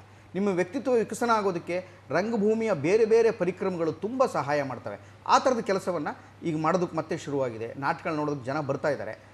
ಯಾಕೆ ಮೇಲ್ನೋಟಕ್ಕೆ ರಂಗಭೂಮಿನ ಜನ ಇಷ್ಟ ಆಗ್ತಾ ಇಲ್ಲ ಅಂತ ಅಂದ್ಕೊಂಡಿದ್ದಾರೆ ಅಂದರೆ, ಯಾರು ಓದಿಕೊಂಡಿಲ್ಲ, ಯಾರಿಗೆ ಭಾಷೆಯ ಸಂಸ್ಕಾರ ಇರೋದಿಲ್ಲ, ಯಾರಿಗೆ ಈ ನೆಲದ ಸಂಸ್ಕಾರ ಇರೋದಿಲ್ಲ, ಯಾರು ಒಟ್ಟು ಸಂಸ್ಕಾರಪೂರ್ಣವಾದ ಜೀವನ ನಡೆಸ್ಕೊಳ್ಳೋದೇನೆ ಬರೀ ಮೇಲ್ಪದರದಲ್ಲಿ ಮಾತ್ರ ಈ ಅತಿಯಾದ ಲೋಲುಪತಿಯನ್ನೇ ಸರ್ವಶ್ರೇಷ್ಠವಾದ ಒಂದು ಅದು ರಿಯಾಲಿಟಿ ಶೋಗಳಲ್ಲಿ ತೋರಿಸುವಂಥ ಗ್ಲ್ಯಾಮರು ಆ ಲೈಟ್ಗಳು ಆ ಬೂಸ್ಟು ಆ ಡ್ಯಾನ್ಸು ಎಲ್ಲ ನೋಡ್ಬಿಟ್ಟು ಅದೇ ಜಗತ್ತು ಅಂದ್ಕೊಂಡಿದ್ದಾರೆ. ಆದರೆ ಅದು ಹಿಂದೆ ಆ ಸೆಟ್ ಹಿಂದೆ ಹೋದ್ರೆ ಗೊತ್ತಾಗುತ್ತೆ. ರಂಗನಾಯ್ಕಿಲಿ ಒಂದು ಸೀನ್ ಇದೆ, ಪರದೆ ಎತ್ಬಿಟ್ಟು ತೋರಿಸ್ತಾರೆ, ಎಲ್ಲ ಹರಿದೋಗಿರುತ್ತೆ ಜ್ಞಾತಿ ಸಿನಿಮಾದಲ್ಲಿ. ಹಾಗೆ ಅದ್ರ ಹಿಂದೆ ಆ ಥರದ್ದು ಒಂದು ಜೀವನ ಇದೆ ಅಂತ ಅದನ್ನು ಅರ್ಥ ಮಾಡ್ಕೊಳ್ಳೋಕೆ ಶುರು ಮಾಡ್ತಾರಲ್ಲ, ಆವಾಗ ಸಹಾಯ ಆಗುತ್ತೆ. ಯುವಕ ಯುವತಿಯರಿಗೆ ಇವತ್ತಿನ ದಿನ ಮಟ್ಟಿಗೆ ಬರೀ ಡ್ಯಾನ್ಸ್ ಕಲಿಬೇಡಿ ಮೇಡಮ್. ಎಲ್ಲ ಅಂದ್ಕೊಂಡಿರೋಂಗೆ ಹೀರೋಯಿನ್ಗಳು ಸೃಷ್ಟಿಯಾಗೋದು ಎಲ್ಲ ಅಂದ್ಕೊಂಡಿರೋದು ಹೀರೋಯಿನ್ಗಳು ಸೃಷ್ಟಿಯಾಗೋದು ಎಲ್ಲಿ ಅಂದರೆ ಬ್ಯೂಟಿ ಪಾರ್ಲರ್ ಅಂದ್ಕೊಂಡಿದ್ದಾರೆ. ಹೀರೋಯಿನ್ಗಳು ಬ್ಯೂಟಿ ಪಾರ್ಲರಲ್ಲಿ ಸೃಷ್ಟಿಯಾಗೋದಿಲ್ಲ, ಹೀರೋಗಳು ಜಿಮ್ಮಲ್ಲಿ ಸೃಷ್ಟಿಯಾಗೋದಿಲ್ಲ. ಹೀರೋಗಳು ಹೀರೋಯಿನ್ಗಳು ಸೃಷ್ಟಿಯಾಗಬೇಕಾದ್ದು ನನ್ನ ಪ್ರಕಾರ ನಾಟಕದ ಮನೆಯಲ್ಲಿ ರಂಗ ಚಳುವಳಿ ಮಾಡ್ತಾ ಮಾತಾಡೋದನ್ನ ಸ್ಪಷ್ಟವಾಗಿ ಮಾತಾಡ್ತಾ ತಮ್ಮ ದೇಹದ ಎಲ್ಲ ಅವಯವಗಳನ್ನು ಎಂಥ ಪಾತ್ರಕ್ಕೂ ಒಗ್ಗಿಸಿಕೊಳ್ಳೋದಕ್ಕೆ ಬೇಕಾದಂಥ ಮಾನಸಿಕ ಸಿದ್ಧತೆ ಮತ್ತು ದೈಹಿಕ ಸಿದ್ಧತೆ ಮಾಡ್ಕೋತಾರಲ್ಲ, ಅದು ಮುಖ್ಯ ಅಂತ ನನ್ನ ಭಾವನೆ. ಅದನ್ನು ರಂಗಭೂಮಿ ಭಾಳ ಚೆನ್ನಾಗಿ ಕಲಿಸ್ಕೊಡ್ತದೆ. ಅದು ಇದನ್ನು ಯುವಕ ಯುವತಿಯರಿಗೆ ಹೇಳಬೇಕಾದಂಥ ಗುರುಗಳು ಸಿಗ್ತಾ ಇಲ್ಲ. ರಂಗ ಗುರುಗಳು ಯಾವತ್ತು ಬಹಳ ಗಂಭೀರವಾಗಿ ಇದ್ರ ಬಗ್ಗೆ ತೊಡಗಿಸ್ಕೊಂಡು ಹೇಳೋದಕ್ಕೆ ಶುರು ಮಾಡ್ತಾರೆ, ಆವಾಗ ಜನಕ್ಕೆ ಅರ್ಥ ಆಗುತ್ತೆ, ಮಕ್ಕಳುಗಳಿಗೂ ಅರ್ಥ ಆಗುತ್ತೆ. ಇವತ್ತಲ್ಲ ನಾಳೆ ರಂಗಭೂಮಿಗೆ ಮತ್ತೆ ದೊಡ್ಡದೊಂದು ಗುಬ್ಬಿಯ ವೀರಣ್ಣವ್ರ ಕಾಲದಲ್ಲಿದ್ದಂಥ ವೈಭವ, ಅಥವಾ 70ರ ದಶಕದಲ್ಲಿ ಆಧುನಿಕ ರಂಗಭೂಮಿ ಏನು ಕಾರಂತರು, ಕಾರ್ನಾಡರು, ಕಂಬಾರರು ಎಲ್ಲ ಕೊಟ್ಟರು, ಅಥವಾ ಇಲ್ಲಿ ಉಡುಪಿನಲ್ಲಿ ಎಂಥ ದೊಡ್ಡ ರಂಗ ಚಳುವಳಿ ಆಯಿತು. ಆ ಟೈಮ್ನಲ್ಲಿ ದೊಡ್ಡ ದೊಡ್ಡ ಟೀಮ್ಗಳು ಬಂದು, ನಾನು ಹೇಳ್ತಾ ಇರೋದು ಉಡುಪಿಯ ರಥಬೀದಿಗಳಿರೋ ಆಗಲಿ ಅಥವಾ ಉಡುಪಿಯ ರಂಗಭೂಮಿ ಆಗಲಿ ಅಥವಾ ಸುತ್ತಮುತ್ತಲಿನ ಅನೇಕ ಚಳುವಳಿಗಳಾಗಲಿ, ಇಲ್ಲ ಸಾಮಾಜಿಕ ಹೋರಾಟ ಚಳುವಳಿಗಳಾಯ್ತಲ್ಲ, ಅವೆಲ್ಲವಕ್ಕೂ ಕೂಡ ರಂಗಭೂಮಿಯನ್ನು ತಳಹದಿಯಾಗಿ ಮಾಡಿಕೊಂಡು ಹೋರಾಟದ ಹಾಡುಗಳನ್ನೇ ರಂಗಭೂಮಿಯ ಗೀತೆಗಳನ್ನಾಗಿ ಮಾಡಿಕೊಂಡು ಜನ ಬೆಳೆದ್ರಲ್ಲ, ಅದು ತುಂಬ ಮುಖ್ಯ ಆಗುತ್ತೆ. ಆ ದಿನಕ್ಕೆ ಮತ್ತೆ ಮರಳ್ತೀವಿ, ಆ ದಿನ ಬರುತ್ತೆ ಅಂತ ನನಗೆ ಬರುವಾದ ನಂಬಿಕೆ. ಓಕೆ, ಮತ್ತೊಂದು ವಿಚಾರ ಅಂತ ಹೇಳಿದ್ರೆ, ನೀವು ಈಗಾಗಲೇ ಹೇಳಿದ್ರಿ ಮಕ್ಕಳು ಯಾವ ಥರ ಡ್ಯಾನ್ಸ್ ಜಿಮ್ಮಿಗೆ ಹೋಗಿ ನಟ ನಟಿಯರ ಸೃಷ್ಟಿ ಆಗುತ್ತಿಲ್ಲ ಅಂತ. ನಿಮ್ಮ ನೀವೀಗ ಏನು ಮಾಡ್ತಾ ಇದ್ದೀರಾ, ಏನು ಸೃಷ್ಟಿ ಮಾಡ್ತಾ ಇದ್ದೀರಾ, ರಂಗಕ್ಕೆ ಪ್ರವೇಶಿಸಬೇಕು, ಇದನ್ನು ಅಳವಡಿಸ್ಕೊಳ್ಬೇಕು, ನಾಟಕ ರಂಗಕ್ಕೆ ಎಲ್ಲ ಮಕ್ಕಳೆಲ್ಲ ಬರಬೇಕು ಅನ್ನೋ ಪ್ರಯತ್ನಕ್ಕೆ ಯಾವ ರೀತಿ ರೆಸ್ಪಾನ್ಸ್ ಮಾಡ್ತಿದ್ದಾರೆ ಪೋಷಕರು? ತುಂಬ ಚೆನ್ನಾಗಿದೆ, ತುಂಬ ಚೆನ್ನಾಗಿದೆ. ನನ್ನ ರಂಗಭೂಮಿ ಚಳುವಳಿಗೆ ಜನ ಕೊಟ್ಟ ಪ್ರೀತಿ ತುಂಬ ಇದೆ, ಸುಳ್ಳಾಗಿ ಕೇಳಿ. ಯಾಕೆ ಅಂದರೆ ನಾನು ಮೊದಲೇ ತೀರ್ಮಾನ ಮಾಡಿದ್ದೆ, ನನ್ನ ಸಿನಿಮಾ ಮತ್ತು ಟಿ ವಿಯ ಯಶಸ್ಸನ್ನು ನಾನು ಪೂರ್ಣವಾಗಿ ರಂಗಭೂಮಿಗೊಳಿಸ್ತೇನೆ ಅಂತ. ಆ ಹಾದಿನಲ್ಲೇ ಹೋಗ್ತಾ ಇದ್ದೇನೆ. ಅದಕ್ಕಾಗಿ ನಾನು ಮಾಡುವ ಶಿಬಿರಕ್ಕೆ, ರಜಾ ಮಜಾ ಅನ್ನೋ ಬೇಸಿಗೆ ಶಿಬಿರಕ್ಕೆ ಉಡುಪಿನಲ್ಲಿ ಕೂಡ ಅದಾಗ್ತಾಯಿತ್ತು ಒಂದಷ್ಟು ದಿನ. ಮೈಸೂರಿನಲ್ಲಿ 14ನೇ ವರ್ಷ ಮುಗಿಸಿ 15 ವರ್ಷಕ್ಕೆ ಏಪ್ರಿಲ್ಗೆ ಹೋಗ್ತಾ ಇದ್ದೀವಿ. 300 ಜನ ಬರ್ತಾರೆ. 300 ಜನದಲ್ಲಿ 100 ಜನ ಎಲ್ಲ ಫೀಸ್ ಕಟ್ ಬರೋರು, ಇನ್ನು 100 ಜನ ನಾವೇ ಖೈದಿಗಳ ಮಕ್ಕಳು, ಅನಾಥಾಶ್ರಮದ ಮಕ್ಕಳು, ಬೇರೆ ಬೇರೆ ಉಗ್ರಗಾಮಿಗಳಿಂದ ಏಟು ತಿಂದು ತಂದೆ ತಾಯಿಗಳು ಹೋಗ್ಬಿಟ್ಟಂಥ ಮಕ್ಕಳುಗಳು, ಮತ್ತು ಬಹಳ ಆರ್ಥಿಕವಾಗಿ ತುಂಬ ದುರ್ಬಲರಾದಂಥ ಮಕ್ಕಳು, ತುಂಬ ಟ್ಯಾಲೆಂಟ್ ಇದ್ದವರು ಏನಾರು ಇದ್ದರೆ ಅವ್ರನ್ನ ಉಚಿತವಾಗಿ 100 ಮಕ್ಕಳನ್ನ ತೊಗೊಂಡು ಇವರು ಕೊಟ್ಟಂಥ ಫೀಸ್ಗಳನ್ನು ಅವ್ರಿಗೆ ಒಟ್ಟಿಗೆ ಬಳಸ್ತಾ ಇವರಿಬ್ಬರನ್ನು ಸೇರಿಸಿ ಅನೇಕ ಜಾನಪದ ಪ್ರಕಾರಗಳ ಮೂಲಕ ರಂಗಭೂಮಿಯನ್ನು ಸಶಕ್ತವಾಗಿ ಕಟ್ಟುವಂಥ ಕೆಲಸ ಮಾಡ್ತಾಯಿದ್ವಿ. ಅಲ್ಲಿ ಒಳ್ಳೊಳ್ಳೆ ಕಥೆಗಳನ್ನ ಹೇಳ್ತಾ ವರ್ಡ್ ಬಿಲ್ಡ್ ಮಾಡೋದು ಮತ್ತು ಸೆಂಟೆನ್ಸ್ಗಳನ್ನ ಬಿಲ್ಡ್ ಮಾಡೋದು, ಅದನ್ನೇ ಕಥೆಯಾಗಿ ಮಾರ್ಪಡಿಸಿ ಅವ್ರಿಗೆ ನಾಟಕ ಹೇಳ್ಕೊಡುವಂಥದ್ದು. ಮತ್ತು ನಮ್ಮ ಅಳುಗುಳಿ ಮನೆಯಿಂದ ಹಿಡಿದು ಬೇರೆ ಬೇರೆ ಚೌಕಾಬಾರದಿಂದ ಹಿಡಿದು ಹುಲಿ ಮನೆ ಆಟದಿಂದ ಹಿಡಿದು ಗಿಲ್ಲಿದಾಂಡಿನಿಂದ ಹಿಡಿದು ಈ ಥರದ ದೇಶಿ ಆಟಗಳನ್ನ ಕಲಿಸ್ಕೊಡ್ತಾ, ಇದ್ರ ಜೊತೆಲಿ ಈ ಎಲ್ಲ ಶಕ್ತಿಯನ್ನು ನಮ್ಮ ಜಾನಪದ ಒಂದು ಯಕ್ಷಗಾನ ಇದೆ ನಮ್ಮದ್ರಲ್ಲಿ, ಯಕ್ಷಗಾನನೂ ಹೇಳ್ಕೊಡ್ತಾ ಅದರ ಶಕ್ತಿಯನ್ನು ನಾಟಕಕ್ಕೆ ಹೇಗೆ ಬಳಸ್ಬೋದು. 10 ಸಲ ಯಕ್ಷಗಾನದ ಹೆಜ್ಜೆ ಕುಣಿದು ಆಮೇಲೆ ಒಬ್ಬನಿಗೆ ಒಂದು ಪಾತ್ರ ಕೊಟ್ಟು ನೋಡಿ, ಅವನ ಮೈಯಲ್ಲಿ ರಕ್ತ ಕುದೀತಾ ಇರುತ್ತೆ, ಬ್ಲಡ್ ಸರ್ಕ್ಯುಲೇಷನ್ ಜಾಸ್ತಿ ಆಗುತ್ತೆ. ಅವನ ಚಿಂತನೆಯಿಂದ ತಾಳಮದ್ದಳೆ ಅಂತ ಅತ್ಯಂತ ಬೌದ್ಧಿಕವಾದ ಒಂದು ಪ್ರಕಾರ ನಾನು ನೋಡಲಿಲ್ಲ ಎಲ್ಲುವೆ. ಅವನಿಗೆ ಗಮಕ ಗೊತ್ತಿರೋದ್ರ ಜೊತೆಗೆ ಅವನಿಗೆ ಶ್ರುತಿ ಸಾಹಿತ್ಯ ಸಂಗೀತ ಗೊತ್ತಿರೋದ್ರ ಜೊತೆಗೆ ಸಾಹಿತ್ಯ ಗೊತ್ತಿರೋದ್ರ ಜೊತೆಗೆ ಪುರಾಣನೂ ಗೊತ್ತಿರುತ್ತೆ. ಅವನು ಪಾತ್ರವಾಗಿ ತನಗೆ ಗೊತ್ತಿಲ್ಲದ ಹಾಗೆ ಕೃಷ್ಣ, ದುರ್ಯೋಧನ ಪ್ರತಿಯೊಬ್ಬರು ಇಂಪ್ರೂವೈಸ್ ಮಾಡ್ತಾ ಹೋಗ್ತಾರೆ. ಕಡೆಗೆ ಶಕುನಿನೇ ಒಳ್ಳೆ ಮನುಷ್ಯ, ದುರ್ಯೋಧನೇ ಒಳ್ಳೆ ಮನುಷ್ಯ, ಕೃಷ್ಣಂದೇ ಪ್ರಾಬ್ಲಮ್ ಇತ್ತೇನೋ ಅನ್ನೋ ತರಹ ಪರಿಭಾವಿಸ್ಬಿಡ್ತಾರೆ. ಅಂದರೆ ಆ ಥರ ಒಂದು ಚರ್ಚೆಯನ್ನು ಮಾಡುವಂಥ, ಸಂವಾದಗಳನ್ನ ಹುಟ್ಟು ಹಾಕುವಂತಹ ಹೊಸ ಹೊಸ ಪರಿಕ್ರಮಗಳಲ್ಲಿ, ಹೊಸ ಹೊಸ ಡೈಮೆನ್ಷನ್ಗಳಲ್ಲಿ ನಮ್ಮ ಪುರಾಣವನ್ನು ಅಭ್ಯಾಸ ಮಾಡುವಂಥ ಈ ಪ್ರಾಕಾರ ಇದೆಯಲ್ಲ, ತಾಳಮದ್ದಳೆ ಅನ್ನೋ ಪ್ರಾಕಾರ, ಆ ಪ್ರಾಕಾರದ ಎಲ್ಲ ಶಕ್ತಿಯನ್ನು ನಾವು ನಟನಿಗೆ ಒದಗಿಸ್ಕೊಡ್ಬೇಕು. ನಟ ಬೌದ್ಧಿಕವಾಗಿ ಅವನು ಚಿಂತನೆ ಮಾಡೋಂಗಾಗಬೇಕು, ಅವನು ಎಲ್ಲರನ್ನೂ ಓದ್ಕೋಬೇಕು, ಅವನು ದೇವನೂರನ್ನ ಓದ್ಕೋಬೇಕು, ಅವನು SL ಭೈರಪ್ಪನವ್ರನ್ನ ಓದ್ಕೋಬೇಕು, ಅವನು ಕುವೆಂಪು, ಕಾರ್ನಾಡ, ತೇಜಸ್ವಿ, ನನಗೆ ಇವತ್ತು ವೈದೇಹಿಯವರ ಕಥೆಗಳನ್ನು ಒಂದು ಹೆಣ್ಣು ಮಗು ಓದ್ಕೊಳ್ಳದೆ ಇವತ್ತು ಆಧುನಿಕ ಚಿಂತನೆಯ ಪರಿಕ್ರಮದಲ್ಲಿ ಮುಂದಕ್ಕೆ ಹೋಗೋಕ್ಕಾಗೋದಿಲ್ಲ. ಅಂತಃಕರಣ ಅಂದ್ರೇನು ಮತ್ತು ಭಾಷೆ ಅಂದ್ರೇನು, ಇವೆರಡೂ ಏಕಕಾಲದಲ್ಲಿ ನಮ್ಮ ಸ್ಥಳೀಯ ಪರಂಪರೆಯನ್ನು ಇಟ್ಕೊಂಡು ತನ್ನ ಬಾಲ್ಯದ ಎಕ್ಸ್ಪೀರಿಯನ್ಸ್ ಇಟ್ಕೊಂಡು ವೈದೇಹಿಯವರು ಬರಿತಾ ಹೋಗ್ತಾರೆ. ತುಂಬ ಜನ ಆ ಥರದ ಕನ್ನಡದ ಶ್ರೇಷ್ಠವಾದ ಸಾರಾ ಬೋಬ್ಕರ್ ಆಗಲಿ ಅಥವಾ ಭಾನು ಮುಷ್ತಾಕ್ ಆಗಲಿ, ನೀವು ವಾಣಿ, ತ್ರಿವೇಣಿ, ಯಾರ್ಯಾರು ತರಾಸು ಅವರ ಕಾದಂಬರಿಗಳನ್ನು ಓದ್ದೇನೆ ತುಂಬ ಒಳ್ಳೆ ನಟ ಆಗೋದಕ್ಕೆ ಸಾಧ್ಯ ಇಲ್ಲ ಕಂಡ್ರೆ. ಯಾಕೆ ಓದಬೇಕು ಅಂದರೆ ಅವ್ರು ಆ ಥರದೊಂದು ಇಮ್ಯಾಜಿನೇಷನ್ನ ಕಟ್ಟಿಕೊಡ್ತಾರೆ ತರಾಸು ಅವರು. ಅನಾಕ್ರು ಅವರ ಸಾಹಿತ್ಯ ಓದಬೇಕಾಗ್ತದೆ. ತೇಜಸ್ವಿ ಅವರ ಪರಿಸರದ ಪ್ರೀತಿಯನ್ನು ನಾವು ಅರ್ಥ ಮಾಡ್ಕೊಳ್ತೇವೆ ಬಿಟ್ಟರೆ ಒಳ್ಳೆ ಕಾದಂಬರಿಗಳನ್ನ ಅರ್ಥ ಮಾಡ್ಕೊಳ್ಳೋ ನಾಟಕ ಸೃಷ್ಟಿಯಾಗೋದಿಲ್ಲ. ಈ ಎಲ್ಲವನ್ನು ಮಕ್ಕಳಿಗೆ ಆರಂಭದಿಂದಲೇ ಎಳವೆಯಿಂದಲೇ ಅವರಿಗೆ ಎಲ್ಲವನ್ನು ಸ್ವಲ್ಪನೇ ಕೊಡ್ತಾ ಬರ್ತಾ ಇದ್ದೀವಿ. ನನ್ನ ಕಣ್ಮುಂದೆ ಒಂದು 20 ಜನರ ತಂಡ ಸಿದ್ಧವಾಗಿದೆ. ತುಂಬ ಚೆನ್ನಾಗಿ ಕೆಲಸ ಮಾಡ್ತಾರೆ. ನನಗೆ ಬಲವಾದ ನಂಬಿಕೆ ಇದೆ, ಈ ಸಾಹಿತ್ಯದ ಮೂಲಕ ಹೋದಂಥ ವಿದ್ಯಾರ್ಥಿಗಳು ದೊಡ್ಡದೊಂದು ರಂಗ ಚಳವಳಿಯನ್ನು ಶುರು ಮಾಡ್ತಾರೆ. ಅವ್ರಿಗೆ ಅರ್ಥ ಆಗುತ್ತೆ ರಂಗಭೂಮಿಯ ಶಕ್ತಿ ಏನು ಅಂತ ಅಂದ್ಕೊಂಡಿದ್ದೇನೆ. ಓಕೆ ಸರ್, ನಾನು ನಿಮ್ಮ ಜೊತೆ ಇನ್ನಷ್ಟು ಮಾತಾಡ್ತೇನೆ. ಈಗ ಮಂಡ್ಯ ರಮೇಶ್ ಅವರು ಆ್ಯಕ್ಟ್ ಮಾಡಿರುವಂಥ ಒಂದು ಸೀನ್ ನೋಡಿಕೊಂಡು ಒಂದು ಪುಟ್ಟ ವಿರಾಮ ತಗೊಂಡು ಬೇಗ ವಾಪಸ್ ಬನ್ನಿ. Take a break. Cinema produce ಮಾಡ್ತಾ ಇದಾರೆ, ಅವ್ರ ಹತ್ರ ನಿನ್ನ ವಿಷಯನ ಕಿತ್ತು ಇಟ್ಬಿಟ್ಟಿದ್ದೀನಿ. ಇವಾಗ ಅವ್ರು ಪಿಕ್ಚರ್ ಮಾಡ್ತಾ ಇದ್ರಲ್ಲ, ಆ ಮ್ಯೂಸಿಕ್ ಡೈರೆಕ್ಟರ್ ಹತ್ರನೇ ನಾವು ಹೋಗ್ತಾ ಇರೋದು. ಅವ್ರಿಗೆ ಇಂಪ್ರೆಸ್ ಆಗುತ್ತಾರೆ, ನೀನ್ ಚೆನ್ನಾಗಿ ಹಾಡ್ಬಿಡ್ಬೇಕು. ಓಕೆ, ಹಾಡ್ತೀನಿ. ಚೆನ್ನಾಗಿ 9 ಒಳ್ಳೆ ಶಕುನ. ಸಿನಿಮಾದವ್ರಿಗೆ ಆಗಿ ಬರೋ ನಂಬರು. ಸರ್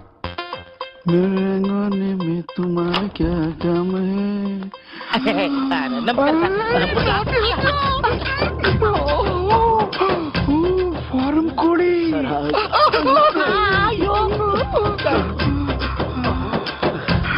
ಪ್ರೊಡ್ಯೂಸರ್ ಫೋನ್ ಮಾಡಿ ಹೇಳಿದ್ರು ನೀವು ಬರ್ತೀರಾ, ಸ್ವಲ್ಪ ನೋಡಿ ಅಂತ.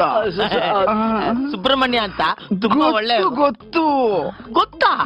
ನಾನು ಇನ್ನು ಏನು ಹೇಳೇ ಇಲ್ವಲ್ಲ. ಅಬ್ಬಾ, ಕೈಯೇ ಇಷ್ಟು ಚೆನ್ನಾಗಿರ್ಬೇಕಾದ್ರೆ ಇನ್ನೆಷ್ಟು ಚೆನ್ನಾಗಿರ್ಬೋದು ಅಂತ. ಅದು ಅಂದ್ರೆ ವಾಯ್ಸು, ವಯಸ್ಸು, ಸ್ಮೂತು ಹಾಡು 50-50. ತಡ್ಕೋ, ಸ್ವಲ್ಪ ಬಿಡ್ತೀರಾ? ನೀವ್ ಹಾಕೋತೀರಾ ಏನ ಜಿಪ್ಪು? ಅಯ್ಯೋ, ಯಾರು ಬಿಚ್ಚಿತ್ತು?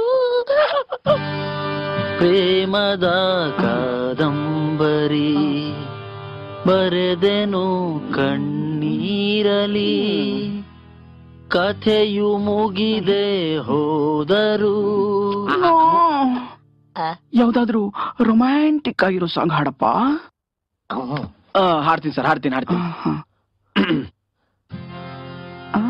ಎರಡು ಜಡೆಯನ್ನು ಎಳೆದು ಕೇಳುವೆನು, ನೀನಂಗೆ ಸಿಗಬಾರದೆ.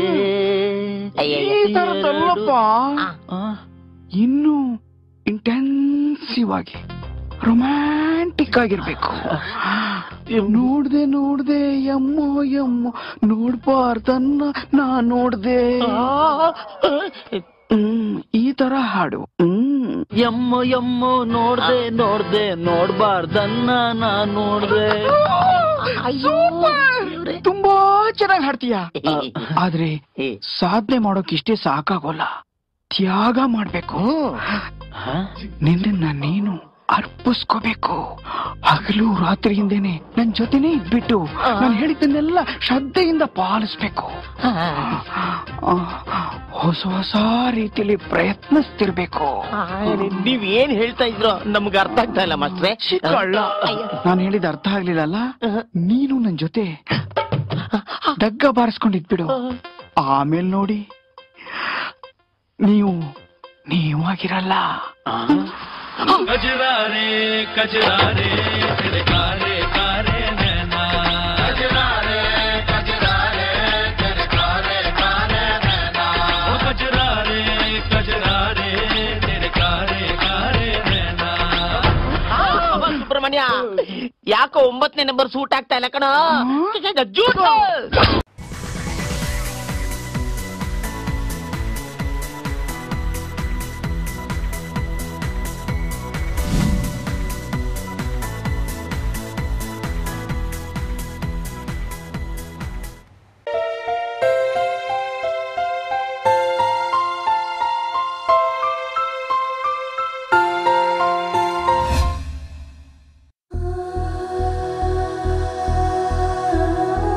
ನನ್ನ ಫಸ್ಟ್ PU ರಿಸಲ್ಟ್ಸ್ನ ಆ ದಿನ ಲೈಫ್ ಲಾಂಗ್ ಮರೆಯೋದಕ್ಕೆ ಸಾಧ್ಯನೇ ಇಲ್ಲ.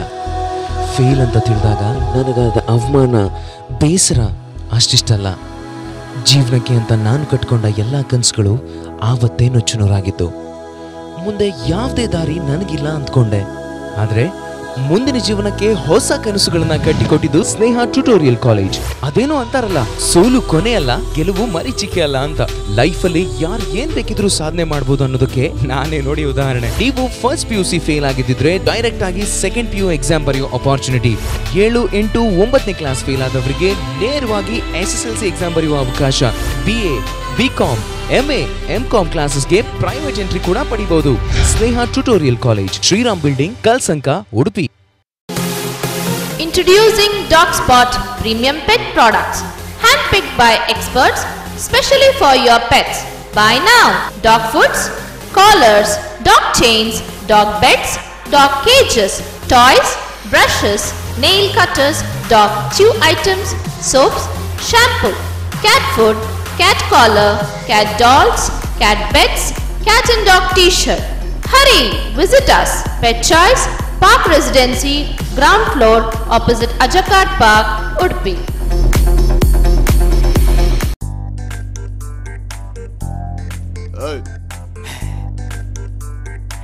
ಏನು ಹೇಳಬೇಕು ಅಂದ್ರೆ ಹೇಳಬಹುದೇ, ಹೇಳುವೇನು ಈಗ ಆರ್ಡರ್ ಮಾಡಬಹುದೇ?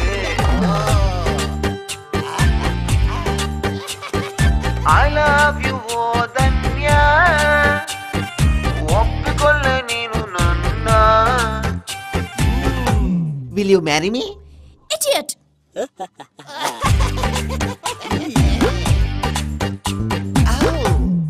ನಿನ್ನೆ ರಾತ್ರಿಯಿಂದ ಕರೆಂಟ್ ಇರ್ಲಿಲ್ಲ, ಐಸ್ ಕ್ರೀಮ್ ಸ್ವಲ್ಪ ನೀರಿತ್ತ ಅಂತಲ್ಲ.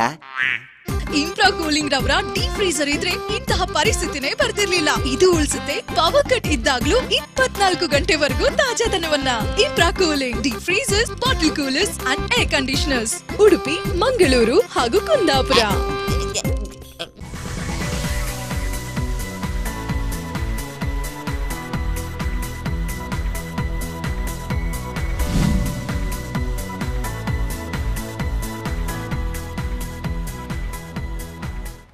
ಸಿನಿಪಯಣ ಕಾರ್ಯಕ್ರಮಕ್ಕೆ ಮತ್ತೆ ಸ್ವಾಗತ. ನಮ್ಮ ಜೊತೆಗಿದ್ದಾರೆ ಹಿರಿಯ ಕಲಾವಿದರಾಗಿರುವಂತಹ ಮಂಡ್ಯ ರಮೇಶ್ ಅವರು.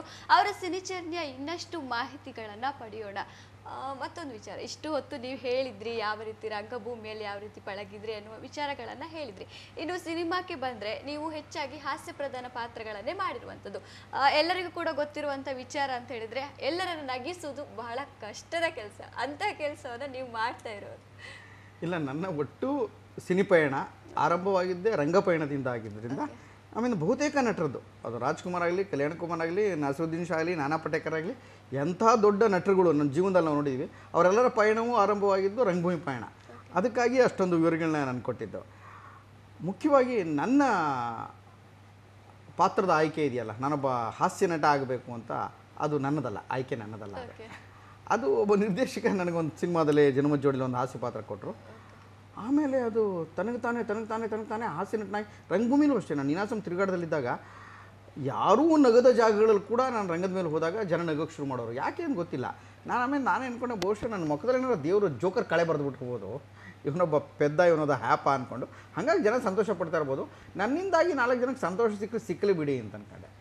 ಹಾಗಾಗಿ ಆಯ್ಕೆ ನನ್ನದಲ್ಲ ಅದು. ಆದರೆ ಹಾಗಂತ ತಿರಸ್ಕಾರ ಏನಿಲ್ಲ ನನಗೆ. ಅದು ಇದನ್ನು ವೃತ್ತಿಯಾಗಿ ತೆಗೆದುಕೊಂಡಿರೋದ್ರಿಂದ ನಾನೊಬ್ಬ ಬಣ್ಣದ ಕೂಲಿ. ನನಗೆ ಕೂಲಿ ಕೊಟ್ಟು ಇಂಥ ಮೋರಿ ಕಟ್ಟು ಅಂದರೂ ಕಟ್ತೀನಿ, ಅರಮನೆ ಕಟ್ಟು ಅಂದರೂ ಕಟ್ತೀನಿ, ರೋಡಿಗೆ ಟಾರ್ ಹಾಕೊಂಡ್ರು ಹಾಕ್ತೀನಿ. ಹಾಗೆ ನನಗೆ ಅದೊಂದು ಪಾತ್ರವಾಗಿ ಬಂತು. ಜನ ಅದನ್ನು ತುಂಬ ಇಷ್ಟಪಟ್ಬಿಟ್ರು. ಕೆಲವರು ತುಂಬ ಚೆನ್ನಾಗಿ ಮೊಜಾಕ್ ಫ್ಲೋರಿಂಗ್ ಮಾಡ್ತಾರೆ, ಇವನು ತುಂಬ ಚೆನ್ನಾಗಿ ಗಾರೆ ಕೆಲಸ ಮಾಡ್ತಾನೆ, ಇವನು ಚೆನ್ನಾಗಿ ವುಡ್ ವರ್ಕ್ ಮಾಡ್ತಾನೆ ಅಂತಾರಲ್ಲ, ಹಾಗೆ ಮಂಡ್ಯ ರಮೇಶ್ ಹಾಸ್ಯ ಪಾತ್ರಗಳನ್ನ ಚೆನ್ನಾಗಿ ನಿಭಾಯಿಸ್ತಾನೆ ಅಂತ ಕೊಟ್ಟರು. ಹಾಗಂತ ಸೀರಿಯಸ್ ಪಾತ್ರಗಳು ಮಾಡೋಕ್ಕಾಗದೇ ಇಲ್ಲ ಅಂತೇನಲ್ಲ. ನನಗೆ ಈಗಲೂ ಭಾಳ ಅದ್ಭುತವಾದಂತಹ ಪಾತ್ರಗಳ ನಿರೀಕ್ಷೆಯಲ್ಲೇ ಇದ್ದೀನಿ. ನನಗೆ ಇವತ್ತೆಲ್ಲ ನಾಳೆ ಒಳ್ಳೆ ರೋಲ್ ಮಾಡಬೇಕು ಅಂತ. ನಾನು ಮಾಡಿರುವ ಯಾವ ಸಿನಿಮಾದಲ್ಲೂ ಕೂಡ ನನಗೆ ನನ್ನ ಪಾತ್ರಗಳೇನು ಇಷ್ಟ ಆಗಿಲ್ಲ.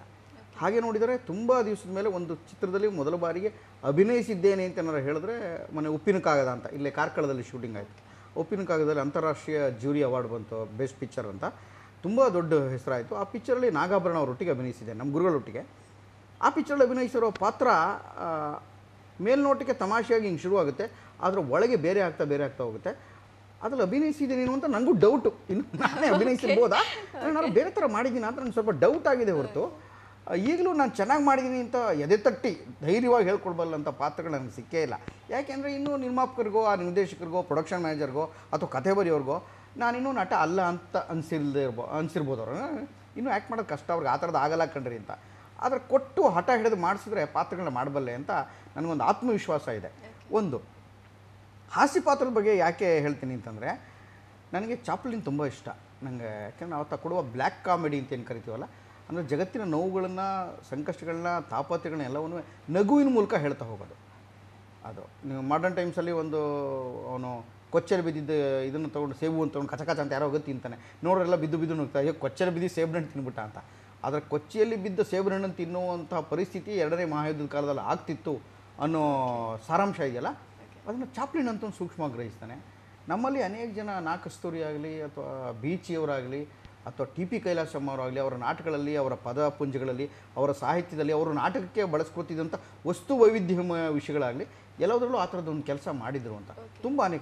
ತುಂಬ ಹಾಸ್ಯಮಯವಾಗಿಯೇ ಹೇಳ್ತಾ ಜಗತ್ತಿನ ಸರ್ವಶ್ರೇಷ್ಠ ಸರ್ವಾಧಿಕಾರಿಗಳನ್ನು ಶಕಾರನನ್ನು ಬಣ್ಣಿಸುವ ಶೂದ್ರಕ ಅದನ್ನು ತುಂಬ ಚೆನ್ನಾಗಿ ಮಾಡ್ತಾನೆ. ನೀವು ಉತ್ಸವ ಪಿಕ್ಚರ್ ನೋಡಿದರೆ ಗೊತ್ತಾಗುತ್ತೆ. ಶಕಾರನ ಆ ಥರದ್ದು ಹೇಳ್ತಾರೆ. ಈ ಥರದ ಅನೇಕ ವಿಚಾರಗಳನ್ನು ಹಾಸ್ಯವಾಗಿ ಅಂದರೆ ತುಂಬ ನೋವನ್ನು, ತಾಪತ್ರಯನ, ಸಂಕಟ ಎಲ್ಲವನ್ನು ಕೂಡ ನಗೆ ಮೂಲಕ ಹೇಳಿಸಿ ಜನಕ್ಕೆ ತಲುಪಿಸೋದು ಈಸಿ. ಜನಸಾಮಾನ್ಯರು ನಾವೇನು ಯಾವಾಗಲೂ ಪದ ಬಳಸ್ತೀವಲ್ಲ ಆ ಥರದೊಂದು ಪಂಗಡ ಇರೋದಿಲ್ಲ. ಒಟ್ಟು ಜನಸಮುದಾಯ ಅಂತ ಇರ್ತದೆ. ಆ ಜನಸಮುದಾಯಕ್ಕೆ ಕೆಲವರಿಗೆ ಬೌದ್ಧಿಕವಾಗಿ ಬೇಗ ತಲುಪ್ತದೆ, ಕೆಲವರು ತುಂಬ ಗಂಭೀರವಾಗಿ ಹೇಳಿದ್ರೆ ತಗೋತಾರೆ, ಕೆಲವರಿಗೆ ನಗೆ ಮೂಲಕ ಹೇಳಿದ್ರೆ ತಗೋತಾರೆ. ಹಾಗಾಗಿ ನನ್ನ ಹಾದಿ ನಗೆ ಮೂಲಕ ಹೇಳುವುದಾಗಿತ್ತು, ಜನರನ್ನು ತಲುಪುವುದಾಗಿತ್ತು. ಅದಕ್ಕಾಗಿ ಬಹುಶಃ ನಗೆಯ ವಿಷಯಗಳು ಹೆಚ್ಚೆಚ್ಚು ಜನಕ್ಕೆ ಇಷ್ಟ ಆಯ್ತೇನೋ. ಮಂಡ್ಯ ರಮೇಶ್ರನ್ನ ಕಾಮಿಡಿ ಆರ್ಟಿಸ್ಟ್ ಆಗಿಯೇ ಮಾಡಿದ್ರು. ಅದು ಈಗಲೂ ನಾನೊಬ್ಬ ಕಾಮಿಡಿ ಆರ್ಟಿಸ್ಟ್ ಅಂತ ನನಗೆ ಭಾಳ ಅನ್ಸೋದೇ ಇಲ್ಲ. ನಾನೊಬ್ಬ ನವೀನ್ ಪಡೀಲ್ ನೋಡಿದ ತಕ್ಷಣ ನಾನು ಬೆಪ್ಪ ಆಗ್ಬಿಡ್ತೀನಿ. ಯಾಕೆ ನನ್ನ ಕಣ್ಣು ಮುಂದೆ ಆತ ಸರ್ವಶ್ರೇಷ್ಠವಾದ ನಟ ಒಬ್ಬ ನವೀನ್ ಪಡೀಲು. ಪಾತ್ರದಲ್ಲಿ ಪೂರ್ಣ ಕರಗಿ ಹೋಗೋದು, ಮುಳುಗು ಹೋಗೋದು, ಕುಡುಕ ಅಂದರೆ ಕುಡುಕನಾಗೇ ಇರೋದು, ಅದೇ ಅಂತ ಅಭಿನಯಿಸೋದು ಭಾಳ ಕಷ್ಟ. ಹಂಗೆ ಆ ಥರದ ಅನೇಕ ನಟರುಗಳನ್ನ ನಾನು ನೋಡಿದ್ದೀನಿ ಕನ್ನಡ ರಂಗಭೂಮಿನಲ್ಲಿ. ಹಾಗಾಗಿ ನನಗಿಂತ ಚೆನ್ನಾಗಿ ಮಾಡುವ ಹಾಸ್ಯ ನಟರಿದ್ದರೂ ನನ್ನನ್ನು ಜನ ಭಾಳ ಪ್ರೀತಿಯಿಂದ ನನ್ನ ಮೈದೊಡವೆ ನಾನು ಮಾಡುವ ಸಿನಿಮಾಗಳನ್ನು, ಟಿ ವಿ ಶೋಗಳನ್ನು, ನಾಟಕಗಳನ್ನ ಎಲ್ಲದರಲ್ಲೂ ಕೈ ಚಪ್ಪಾಳೆ ತಟ್ಟಿ ಪ್ರೀತಿ ಮಾಡ್ತಾರೆ. ಅಂದರೆ ನಂದು ಯಾವುದೋ ಒಂದು ಪಾಯಿಂಟ್ ಅವ್ರಿಗೆ ಇಷ್ಟ ಆಗಿರಬಹುದು ಬಹುಶಃ ಜನಕ್ಕೆ ಅಂತ ಅಂದ್ಕೊಳ್ಳಿ. ಅದಕ್ಕೆ ನನಗೆ ಗೌರವ ಇದೆ. ಜನ ನನ್ನ ಮೇಲೆ ನನ್ನ ಪ್ರತಿಭೆಗಿಂತ ಜಾಸ್ತಿ ಪ್ರೀತಿಸಿದ ಕಾರಣಕ್ಕಾಗಿ ನಾನು ಯಾವತ್ತೂ ಕನ್ನಡ ಜನಕ್ಕೆ ಋಣಿಯಾಗಿರ್ತೇನೆ ಅಷ್ಟೇ. ಓಕೆ, ಮತ್ತೊಂದು ವಿಚಾರ ಅಂತ ಹೇಳಿದ್ರೆ ಪ್ರೇಕ್ಷಕರು ಒಬ್ಬ ನಟನನ್ನ ಇಷ್ಟಪಡೋದು ಸಾಮಾನ್ಯವಾದ ಸಂಗತಿ. ಅದೇ ಒಬ್ಬ ನಟ ಇನ್ನೊಬ್ಬ ನಟನನ್ನ ಇಷ್ಟಪಡೋದಿದೆಯಲ್ಲ, ಅದ್ರ ಬಗ್ಗೆ ಹೇಳೋದಾದ್ರೆ ನೀವು ಯಾವ ನಟನನ್ನ ತುಂಬಾ ಇಷ್ಟಪಡ್ತೀರಾ? ಇಲ್ಲ, ನನಗೆ ಒಬ್ಬ ನಟನಾಗಿ ಇವತ್ತಿಗೆ ಕನ್ನಡದ ಮಟ್ಟಿಗೆ ರಾಜ್ಕುಮಾರ್ ತುಂಬ ಇಷ್ಟ. ರಾಜ್ಕುಮಾರ್ ಬಳಸುವ ಭಾಷೆ, ಅವರ ಧೋರಣೆ, ಅವ್ರು ಹಾಕ್ತಿದ್ದಂಥ ದಿರ್ಸು, ಅವರ ವ್ಯಕ್ತಿತ್ವ ಇವೆಲ್ಲವೂ ರಾಜ್ಕುಮಾರ್ ನನಗೆ ಪರ್ಸನಲಿ ತುಂಬ ಖುಷಿಯಾಗೋ ನಟ. ಹಾಗಂತ ವಿಷ್ಣುವರ್ಧನ್ ಆಗಲಿ ಅನಂತ್ನಾಗಾಗಲಿ ನನಗೆ ನಟರಲ್ಲ ಅಂತ ಹೇಳ್ತಾಳೆ. ನನಗೆ ವಿಷ್ಣುವರ್ಧನ್ನು, ಅನಂತ್ನಾಗಂತೂ ಇಡೀ ಭಾರತ ಕಂಡಂಥ ಶ್ರೇಷ್ಠವಾದ ನಟ ಅಂತ ಭಾವಿಸ್ತೇನೆ. ಎಂಥ ಪಾತ್ರಗಳನ್ನ ಅವರು ಗೋಧಿ ಬಣ್ಣ ನೋಡಿದ ಮೇಲೆ ನಾನು ಅಂದ್ಕೊಂಡೆ ಇದು ಯಾವ ಆಸ್ಕರ್ ಲೆವೆಲ್ಗೂ ಕಮ್ಮಿ ಇಲ್ಲದಂಥ ಅವಾರ್ಡ್ ಕೊಡ್ಬೋದಂಥ ಪಾತ್ರ. ತುಂಬ ಜನ ನೋಡಿದೆ. ನನಗೆ ಅನಂತ ರಂಗಭೂಮಿಯಲ್ಲೂ ಆ ಥರದ್ದು ಅನೇಕ ಜನ ತುಂಬ ಕಂಪನಿ ನಾಟಕಗಳಲ್ಲಿ ನೋಡ್ತಾ ಇರ್ತೀನಿ. ಕಂಪನಿ ನಾಟಕಗಳಲ್ಲಿ ತುಂಬ ಒಳ್ಳೆ ನಟಗಳು ಸಿಗ್ತಾರೆ. ನಮಗೆ ಆಧುನಿಕ ರಂಗಭೂಮಿಯಲ್ಲಿ ಒಳ್ಳೆ ನಟಗಳು ಸಿಗ್ತಾರೆ. ಆದರೆ ಅವರ ಬೌದ್ಧಿಕತೆ, ಅವರ ವಿಚಾರವಂತಿಕೆ, ಅವರ ಅಭಿನಯದ ಒಟ್ಟು ಓಟಕ್ಕೆ ಧಕ್ಕೆ ತರ್ತಾ ಇರ್ತದೆ. ತುಂಬ ಸಲ ಪೂರ್ಣವಾಗಿ ಕರಗಿ ಹೋಗುವಂಥ ಪಾತ್ರಧಾರಿಗಳು ಭಾಳ ಕಮ್ಮಿ ಜನ ಸಿಗ್ತಾರೆ ಆಧುನಿಕ ರಂಗಭೂಮಿಯಲ್ಲಿ. ಅದು ವೃತ್ತಿ ಕಂಪನಿಯಲ್ಲಿ ಹೊಟ್ಟೆಪಾಡೆ ಅದಾದ್ದರಿಂದ ಅವರು ರಂಜಿಸಲೇಬೇಕಾದ ಅವಶ್ಯಕತೆ ಇರೋದ್ರಿಂದ ತನ್ಮಯರಾಗಿ ಕರಗಿ ಹೋಗ್ಬಿಟ್ಟಿರ್ತಾರೆ. ಹಾಗಾಗಿ ಅದೊಂದು ವಿಚಿತ್ರವಾದ ಸಮ್ಮಿಳನ. ನನಗೆ ಸಿನಿಮಾದಲ್ಲಿ ಆ ಥರದ ಅನೇಕ ನರಸಿಂಹರಾಜು ನಂಗೆ ಭಾಳ ಖುಷಿ ಆಗ್ತಾಯಿದ್ರು. ಅತ್ಯಂತ ವೈವಿಧ್ಯಮಯವಾದ ನಟ ಇದ್ದರೆ ನನಗೆ ಬಾಲಕೃಷ್ಣ ಕನ್ನಡದಲ್ಲಿ ಭಾಳ ಒಳ್ಳೆಯ ನಟ. ಇನ್ನು ನಾಸರುದ್ದೀನ್ ಶಾ, ನಾನಾ ಪಾಟೇಕರ್ ಆಗಲಿ ಅಥವಾ ಸ್ಮಿತಾ ಪಾಟೀಲ್ ಆಗಲಿ ಅವರು ನನ್ನ ಮೆಚ್ಚಿನ ನಟ ನಟಿರು, ನಂಗೆ ಖುಷಿಯಾಗುವಂಥ ನಟರು. ಕನ್ನಡದಲ್ಲಿ ಅನೇಕ ಎಂ ವಿ ರಾಜಮ್ಮ ನಂಗೆ ಎಲ್ಲ ತುಂಬ ಜಾಸ್ತಿ ಮಾಡ್ತಾಯಿದ್ರು ಅಂತ. ಬಟ್ ಎಂ ವಿ ರಾಜಮ್ಮ ನಂಗೆ ಇಷ್ಟ ಆಗ್ತಾಯಿದ್ರು. ಲೀಲಾವತಿಯವರ ಅನೇಕ ಅವರು ತುಂಬಿದ ಕೂಡ ಅನ್ನೋ ಪಿಕ್ಚರ್ ಮಾಡಿರೋ ಆ್ಯಕ್ಟಿಂಗ್ ಇದೆಯಲ್ಲ ಅದ್ವಿತೀಯವಾದ್ದು. ಲೀಲಾವತಿ ಇಷ್ಟ ಆಗ್ತಾರೆ, ಜಯಂತಿಯವರು ಇಷ್ಟ ಆಗ್ತಾರೆ, ಭಾರತೀಯವರ ಗ್ಲ್ಯಾಮರ್ ಇವತ್ತಿಗೂ ಇಷ್ಟ ನನಗೆ. ಸುಂದರಿ ಅಂತಂದರೆ ಒಬ್ಬ ಭಾರತೀಯ ಹೆಂಗಿರ್ಬೇಕು ನೋಡಪ್ಪ ಅಂತ ಹೇಳ್ತಾ ಇದ್ದೆ ನಾನು. ಹಾಗಾಗಿ ಇದ್ದಾರೆ ನನ್ನ ಮೆಚ್ಚಿನ ನಟ ನಟಿರು ತುಂಬ ಜನ ಇದ್ದಾರೆ ಕನ್ನಡದಲ್ಲಿ, ತೆಲುಗಿನಲ್ಲಿ, ತಮಿಳಿನಲ್ಲಿ, ಹಿಂದಿನಲ್ಲಿ. ಅಮಿತಾಬ್ ಬಚ್ಚನ್ ನನಗೆ ತುಂಬ ಇಷ್ಟವಾದ ನಟ. ಓಕೆ ಓಕೆ, ಅವ್ರು ಹೇಳಿದರು ಅವ್ರಿಗೆ ಯಾವ ನಟ ನಟಿಯರು ಇಷ್ಟ ಅಂತ ಹೇಳಿದರು. ಬಟ್ ಅದರಲ್ಲಿ ಇತ್ತೀಚಿನ ದಿನಗಳ ನಟ ನಟಿಯರ ಹೆಸರು ಬರಲಿಲ್ಲ. ಇತ್ತೀಚಿನ ದಿನಗಳಲ್ಲಿ ನಟ ನಟಿಯರು ನೆನಪೇ ಆಗಲ್ಲಮ್ಮ ಯಾವುದು. ಅಂದರೆ ಮನಸ್ಸಿಗೆ ಗಾಢವಾಗಿ ತುಂಬ ಒಂದಷ್ಟು ಜನ ಯಾರೋ ಇದ್ದಾರೆ,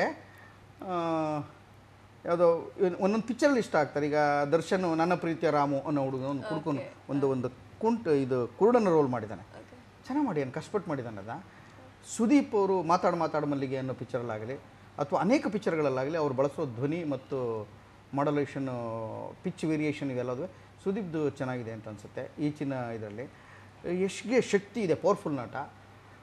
ಪುನೀತ್ ರಾಜ್ಕುಮಾರ್ ಅವರು ಡೈನಮಿಕ್ ಆಗಿ ಕೆಲಸ ಮಾಡೋ ಒಬ್ಬೊಬ್ಬರಲ್ಲಿ ಒಂದು ಕ್ವಾಲಿಟಿ ಇರುತ್ತೆ. ಅದು ಪರಿಪೂರ್ಣವಾಗಿ ಎಲ್ಲವನ್ನೂ ಸೇರಿದಂಥ ನಟರುಗಳು ರಾಜ್ಕುಮಾರ್ ಇಷ್ಟ ಆಗ್ತಾನೆ, ಶಂಭು ಹೆಗಡೆ ಇಷ್ಟ ಆಗ್ತಾರೆ, ಒಬ್ಬರು ಮಹಾಬಲ ಹೆಗಡೆ ಇಷ್ಟ ಆಗ್ತಾರೆ. ನನಗೆ ಚಿಟ್ಟಾಣಿಯವರ ಇಷ್ಟ ಆಗ್ತಾರೆ, ನನ್ನ ಸ್ಟಾರ್ಸ್ಗಳು ಅವರಪ್ಪ. ಓಕೆ, ಇನ್ನು ಮಜಾ ಟಾಕೀಸ್ಗೆ ಬರೋಣ. ಯಾಕಂತ ಹೇಳಿದ್ರೆ ಇವಾಗ ಎಲ್ಲರನ್ನು ಕೂಡ ಮಂಡ್ಯ ರಮೇಶ್ ಅವರು ಮಜಾ ಟಾಕೀಸಲ್ಲಿ ತುಂಬಾನೇ ರಂಜಿಸ್ತಾ ಇರುವಂತ ಕಲಾವಿದರು. ಹೇಗೆ ಅನಿಸ್ತಿದೆ ಈಗ ಮಜಾ ಟಾಕೀಸ್? ಇದು ನನ್ನ ಜೀವನದ ಇನ್ನೊಂದು ಮಜಲು. ಎಷ್ಟೊಂದು ಸಿನಿಮಾ ಮಾಡ್ಕೊಂಬಂದೆ, ಒಂದು 180-190 ಪಿಕ್ಚರ್ ಆಗಿರ್ಬೋದು ನನ್ನ ಪ್ರಕಾರ, ನಾನು ಲೆಕ್ಕ ಹಾಕಿಲ್ಲ. ಅಂದಾಜು ಯಾರು ನನ್ನ ಅಭಿಮಾನಿಗಳು ಒಂದು ಜನ ಎಲ್ಲ ಪಿಕ್ಚರ್ ಬರೆದಿಟ್ಕೊಂಡಿದ್ದರು. 190 ಪಿಕ್ಚರ್ ಆಯಿತು ಸರ್ ನಿಮ್ಮದು ಅಂತ ಇದ್ರು. ಅದರಲ್ಲಿ ಎಷ್ಟೋ ಪಿಕ್ಚರ್ ರಿಲೀಸ್ ಆಗಿದೆ, ಕೆಲವು ರಿಲೀಸ್ ಆಗಿಲ್ಲ.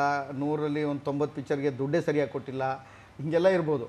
ಆದರೆ ಮಜಾ ಟಾಕೀಸ್ ಅನ್ನೋದು ನನ್ನ ಚಿತ್ರ ಜೀವನದ ನನ್ನ ಒಟ್ಟು ವ್ಯಕ್ತಿತ್ವದ ಭಾಗದಲ್ಲಿ ಒಂದು ದೊಡ್ಡ ಮಜಲಾಗಿ ದೊಡ್ಡ ಹೆಸರನ್ನ, ತುಂಬ ದೊಡ್ಡ ಹೆಸರನ್ನ, ಅದು ನನ್ನ ನಿರೀಕ್ಷೆಗೂ ಮೀರಿ ಹೆಸರನ್ನು ತಂದು ಕೊಟ್ಟಿದ್ದು ಮಜಾ ಟಾಕೀಸು. ನಾನು ಅದನ್ನು ಬಹಳ ರಿಸ್ಕ್ ತೊಗೊಂಡು ಮಾಡಿದ್ದೇನಲ್ಲ. ನಾನು ಒಂದು ಪೆದ್ದನ ಒಬ್ಬ ಹುಂಬನ ಪಾತ್ರರು HL ಕೇಶವಮೂರ್ತಿಯಿಂದ ಭಾಳ ಪ್ರಖ್ಯಾತವಾದ ಬಂಡಾಯ ಲೇಖಕರಿದ್ದಾರೆ ಒಬ್ಬರು. ಅವರು ಖ್ಯಾತ ಅಂತ ಯಾವಾಗಲೂ ಒಂದು ಪಾತ್ರದಲ್ಲಿ ಬರೀತಾ ಇರ್ತಾರೆ. ಒಬ್ಬರು ಒಂದು ಪಾತ್ರ ಇಟ್ಕೊಂಡು ಬರೀತಾ ಇರ್ತಾರೆ. ಖ್ಯಾತ ಅವನು ಬಂದ, ಖ್ಯಾತ ಅನ್ನೋ ಹೋದ ಅಂತ ಅನಿಸು, ಖ್ಯಾತ ಅಂತಲೇ ಹೆಸರು. ನಮ್ಮ ಕಡೆ ಒಂದು ಹೆಸರದು.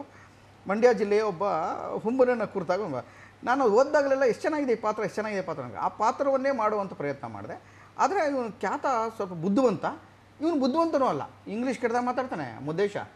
ನನ್ನ ಪಾತ್ರ ಜನಕ್ಕೆ ಯಾಕಷ್ಟು ಇಷ್ಟ ಆಗಿ, ಮುದ್ದೇಶ ಇಂಗ್ಲೀಷ್ ಕೆಡ್ದಾಗ ಮಾತಾಡ್ತಾನೆ, ಹೊಟ್ಟೆ ಬಿಟ್ಕೊಂಡಿದ್ದಾನೆ, ನೋಡೋಕ್ಕೆ ಚೆನ್ನಾಗೇನಿಲ್ಲ, ಆಮೇಲೆ ವಿಚಿತ್ರವಾದ ಡ್ರೆಸ್ಗಳು ಹಾಕ್ಕೋತಾನೆ, ಆಮೇಲೆ ಸಿಕ್ಕಾಪಟ್ಟೆ ಕಿರುತ್ತಾನೆ, ಸಿಕ್ಕಾಪಟ್ಟೆ ಪಲ್ಟಿ ಹೊಡಿತಾನೆ, ಅದೇನೋ ವಿಚಿತ್ರವಾಗಿ ಏನೇನೋ ಮಾತಾಡ್ತಾ ಇರ್ತಾರೆ, ಒಂದಕ್ಕೊಂದಕ್ಕೆ ಸಂಬಂಧ ಇರೋದಿಲ್ಲ. ಆ ಮನೆಯ ಅನೇಕ ಈಡಿಯಟ್ಗಳು, ಮಜಾ ಟಾಕೀಸ್ ಅಂದರೆ ಒಂದು ಈಡಿಯಟ್ಗಳ ಮನೆ ಅಲ್ಲಪ್ಪ, ಆ ಮನೆಗಳ ಮೈಗಳ ಸಂತೆ. ಅಂಥದ್ದೊಂದು ಮನೆಯಲ್ಲಿ ಇವನು ಪಾತ್ರ ಜನಕ್ಕೆ ಒಬ್ಬ ಪಡೀಲ್ದು ಇಷ್ಟ ಆಗೋಂಗೆ, ಒಂದು ಕುರಿದು ಇಷ್ಟ ಆಗೋಂಗೆ, ಆಮೇಲೆ ಶ್ವೇತಂದು ಇಷ್ಟ ಆಗೋಂಗೆ, ಆಮೇಲೆ ಅಪೂರ್ಣದ ಇಷ್ಟ ಆಗೋಂಗೆ, ನಂದು ಕೂಡ ಒಂದಷ್ಟು ಜನಕ್ಕೆ ಇಷ್ಟ ಆಗಿಬಿಟ್ಟಿದೆಯಲ್ಲ ಅನ್ನೋದು ನನಗೂ ಆಶ್ಚರ್ಯ, ನನ್ನ ದೊಡ್ಡ ಆಶ್ಚರ್ಯ ಇದು. ಈ ಪಾತ್ರ ಯಶಸ್ಸಾಗಿದ್ದವರೆಗೆ. ಆದರೆ ಜನ ಪ್ರೀತಿ ಮಾಡ್ತಾರೆ. ಇಲ್ಲ ಸರ್ ನೀವು ಬಂದರೆ ನಮ್ಗೆ ಭಾಳ ಆಹ್ಲಾದ ಕೊಡ್ತದೆ, ಮನಸ್ಸಿಗೆ ಮುದ ಕೊಡ್ತದೆ. ಇಡೀ ಮಜಾ ಟಾಕೀಸ್ ನೋಡ್ಬೇಕಾದ್ರೆ ನಮಗೆ ತುಂಬ ಸಂತೋಷ ಆಗುತ್ತೆ ಸರ್ ನೀವು ಬಂದರೆ ಅಂತ ಎಷ್ಟೋ ಜನ ಹೇಳ್ಬೇಕಾದ್ರೆ ನಾನು ಹೌದಾ ಸಂಕೋಚದಿಂದ ನಿಮ್ಮ ಹೊಗಳಿಕೆಯನ್ನು, ನಿಮ್ಮ ಪ್ರೀತಿಯನ್ನು ಸ್ವೀಕರಿಸ್ತೀನಿ ಅಷ್ಟೇ. ಭಾಳ ಚೆನ್ನಾಗಿ ಮಾಡಿಬಿಟ್ಟಿದ್ದೀನಿ ಅನ್ನೋ ಅಹಂಕಾರ ಎಲ್ಲ ನನಗಿಲ್ಲ. ಯಾಕೆಂದರೆ ನಾನು ಇನ್ನೂ ಅಭಿನಯನೇ ಶುರು ಮಾಡಿಲ್ಲ. ನನ್ನ ಅಭಿನಯ ತರಗತಿಗಳು ನಾನು ನನ್ನ ನಟನ ಮೇಲೆ ಆರೋಪ ಮಾಡಿಕೊಂಡು ಅದನ್ನು ಶುರು ಮಾಡಬೇಕಾದ ದಿನಗಳು ಈಗ ಶುರು ಆಗಬೇಕೇನೋ, ಬಹುಶಃ ಅಷ್ಟೊಂದು ಹಣ್ಣಾಗ್ಬಿಡ್ತೀನಿ ಅನ್ನೋ ಅಂತ ಭಯ. ಹಾಗಾದರೆ ಜನಕ್ಕೆ ಇಷ್ಟ ಆಗಿದೆ, ಆ ಪ್ರೀತಿ ಕೂಡ ನಿಮ್ಮದೇ ಅಷ್ಟೇ, ಜನ ಕೊಟ್ಟಿದ್ದು ನನಗೆ.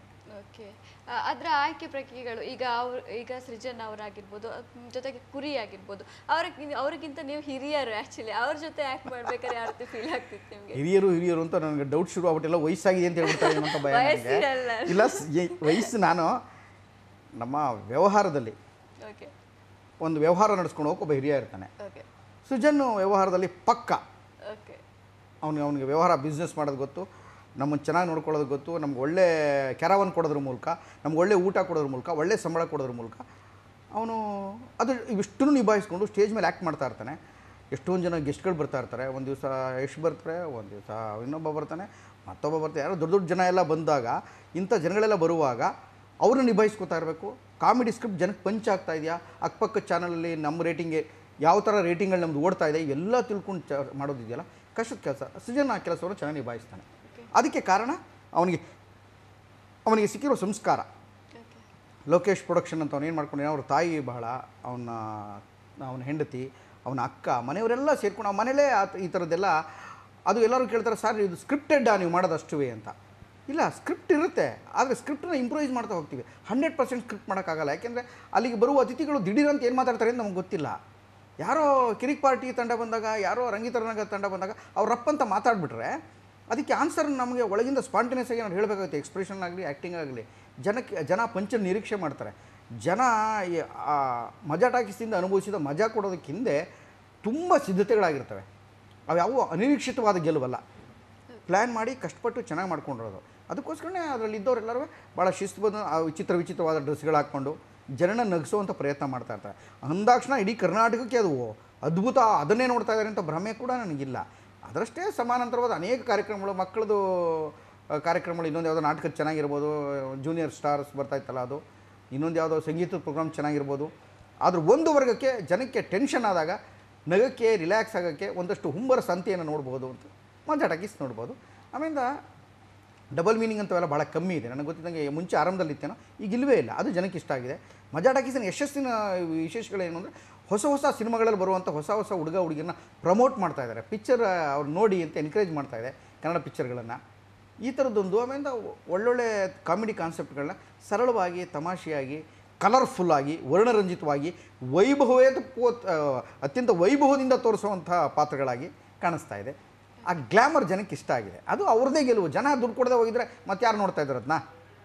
ಓಕೆ, ರಂಗಭೂಮಿ ಆಯಿತು. ಇನ್ನೊಂದು ವಿಚಾರ ಅಂತ ಹೇಳಿದರೆ, ರಂಗಭೂಮಿ ಬಂದರೆ ಮಜಾ ಟಾಕೀಸು ಆಯಿತು, ಕನ್ನಡ ಸಿನಿಮಾಗಳ ಹೊರತಾಗಿಯೂ ತುಳು ಸಿನಿಮಾದಲ್ಲಿ ಕೂಡ ನೀವು ಆ್ಯಕ್ಟ್ ಮಾಡ್ತಾ ಇದ್ರಿ. ಹೇಗೆ ಅನಿಸ್ತು ತುಳು ಸಿನಿಮಾದಲ್ಲಿ ಆ್ಯಕ್ಟ್ ಮಾಡ್ಬೇಕಾದ್ರೆ? ಇಲ್ಲ, ಭಾಳ ಅಪರೂಪಕ್ಕೆ ನಾನು ಮುಂಚೆ ಒಂದು 2-3 ಪಿಕ್ಚರ್ ಆಫರ್ ಬಂತು. ತುಂಬ ತುಳು ಪಿಕ್ಚರ್ ಮಾಡಿ ಸರ್ ನಾನು ತುಳು ಬರಲ್ಲಪ್ಪ ಸರಿಯಾಗಿ, ನಂದು ಬರೀ ಯಾರ್ದಾರ ಒಣಸಾಂಡನ ಅಂಡ ಅಂಡ ಅಂತನೂ, ಆಮೇಲೆ ತುಳು ಬರ್ಪುಂಡು ಅಂತ 2-3 ಜನ ಯಾಮಾರಿಸುವೆ ಬಂದು ಯಾರು ತುಂಬ ಚಂದವಾದ, ತುಂಬ ಸುಂದರವಾದಂಥ ಈ ನಾಡಿನಿಂದ, ತುಳುನಾಡಿನಿಂದ ಬಂದ ಅನೇಕ ಹುಡುಗಿರಿಗೆ ಯಾಮಾರ್ಸೋಕ್ಕೋಸ್ಕರ ನಾನು ಆ ಕಡೆಯವನೇ, ನಮಗೂ ತುಳು ಬರುತ್ತೆ ಅಂತ ಹೇಳೋಕ್ಕೋಸ್ಕರ ಮಾತಾಡ್ಬಿಟ್ಟು ಅವ್ರನ್ನೆಲ್ಲ ಬೆಸ್ಟ್ ಬೆಳೆಸ್ತಾ ಇದ್ದಿತ್ತು. ಅಷ್ಟು ಮಾತ್ರ ತುಳು ಗೊತ್ತಿರೋದು ನಮಗೆ.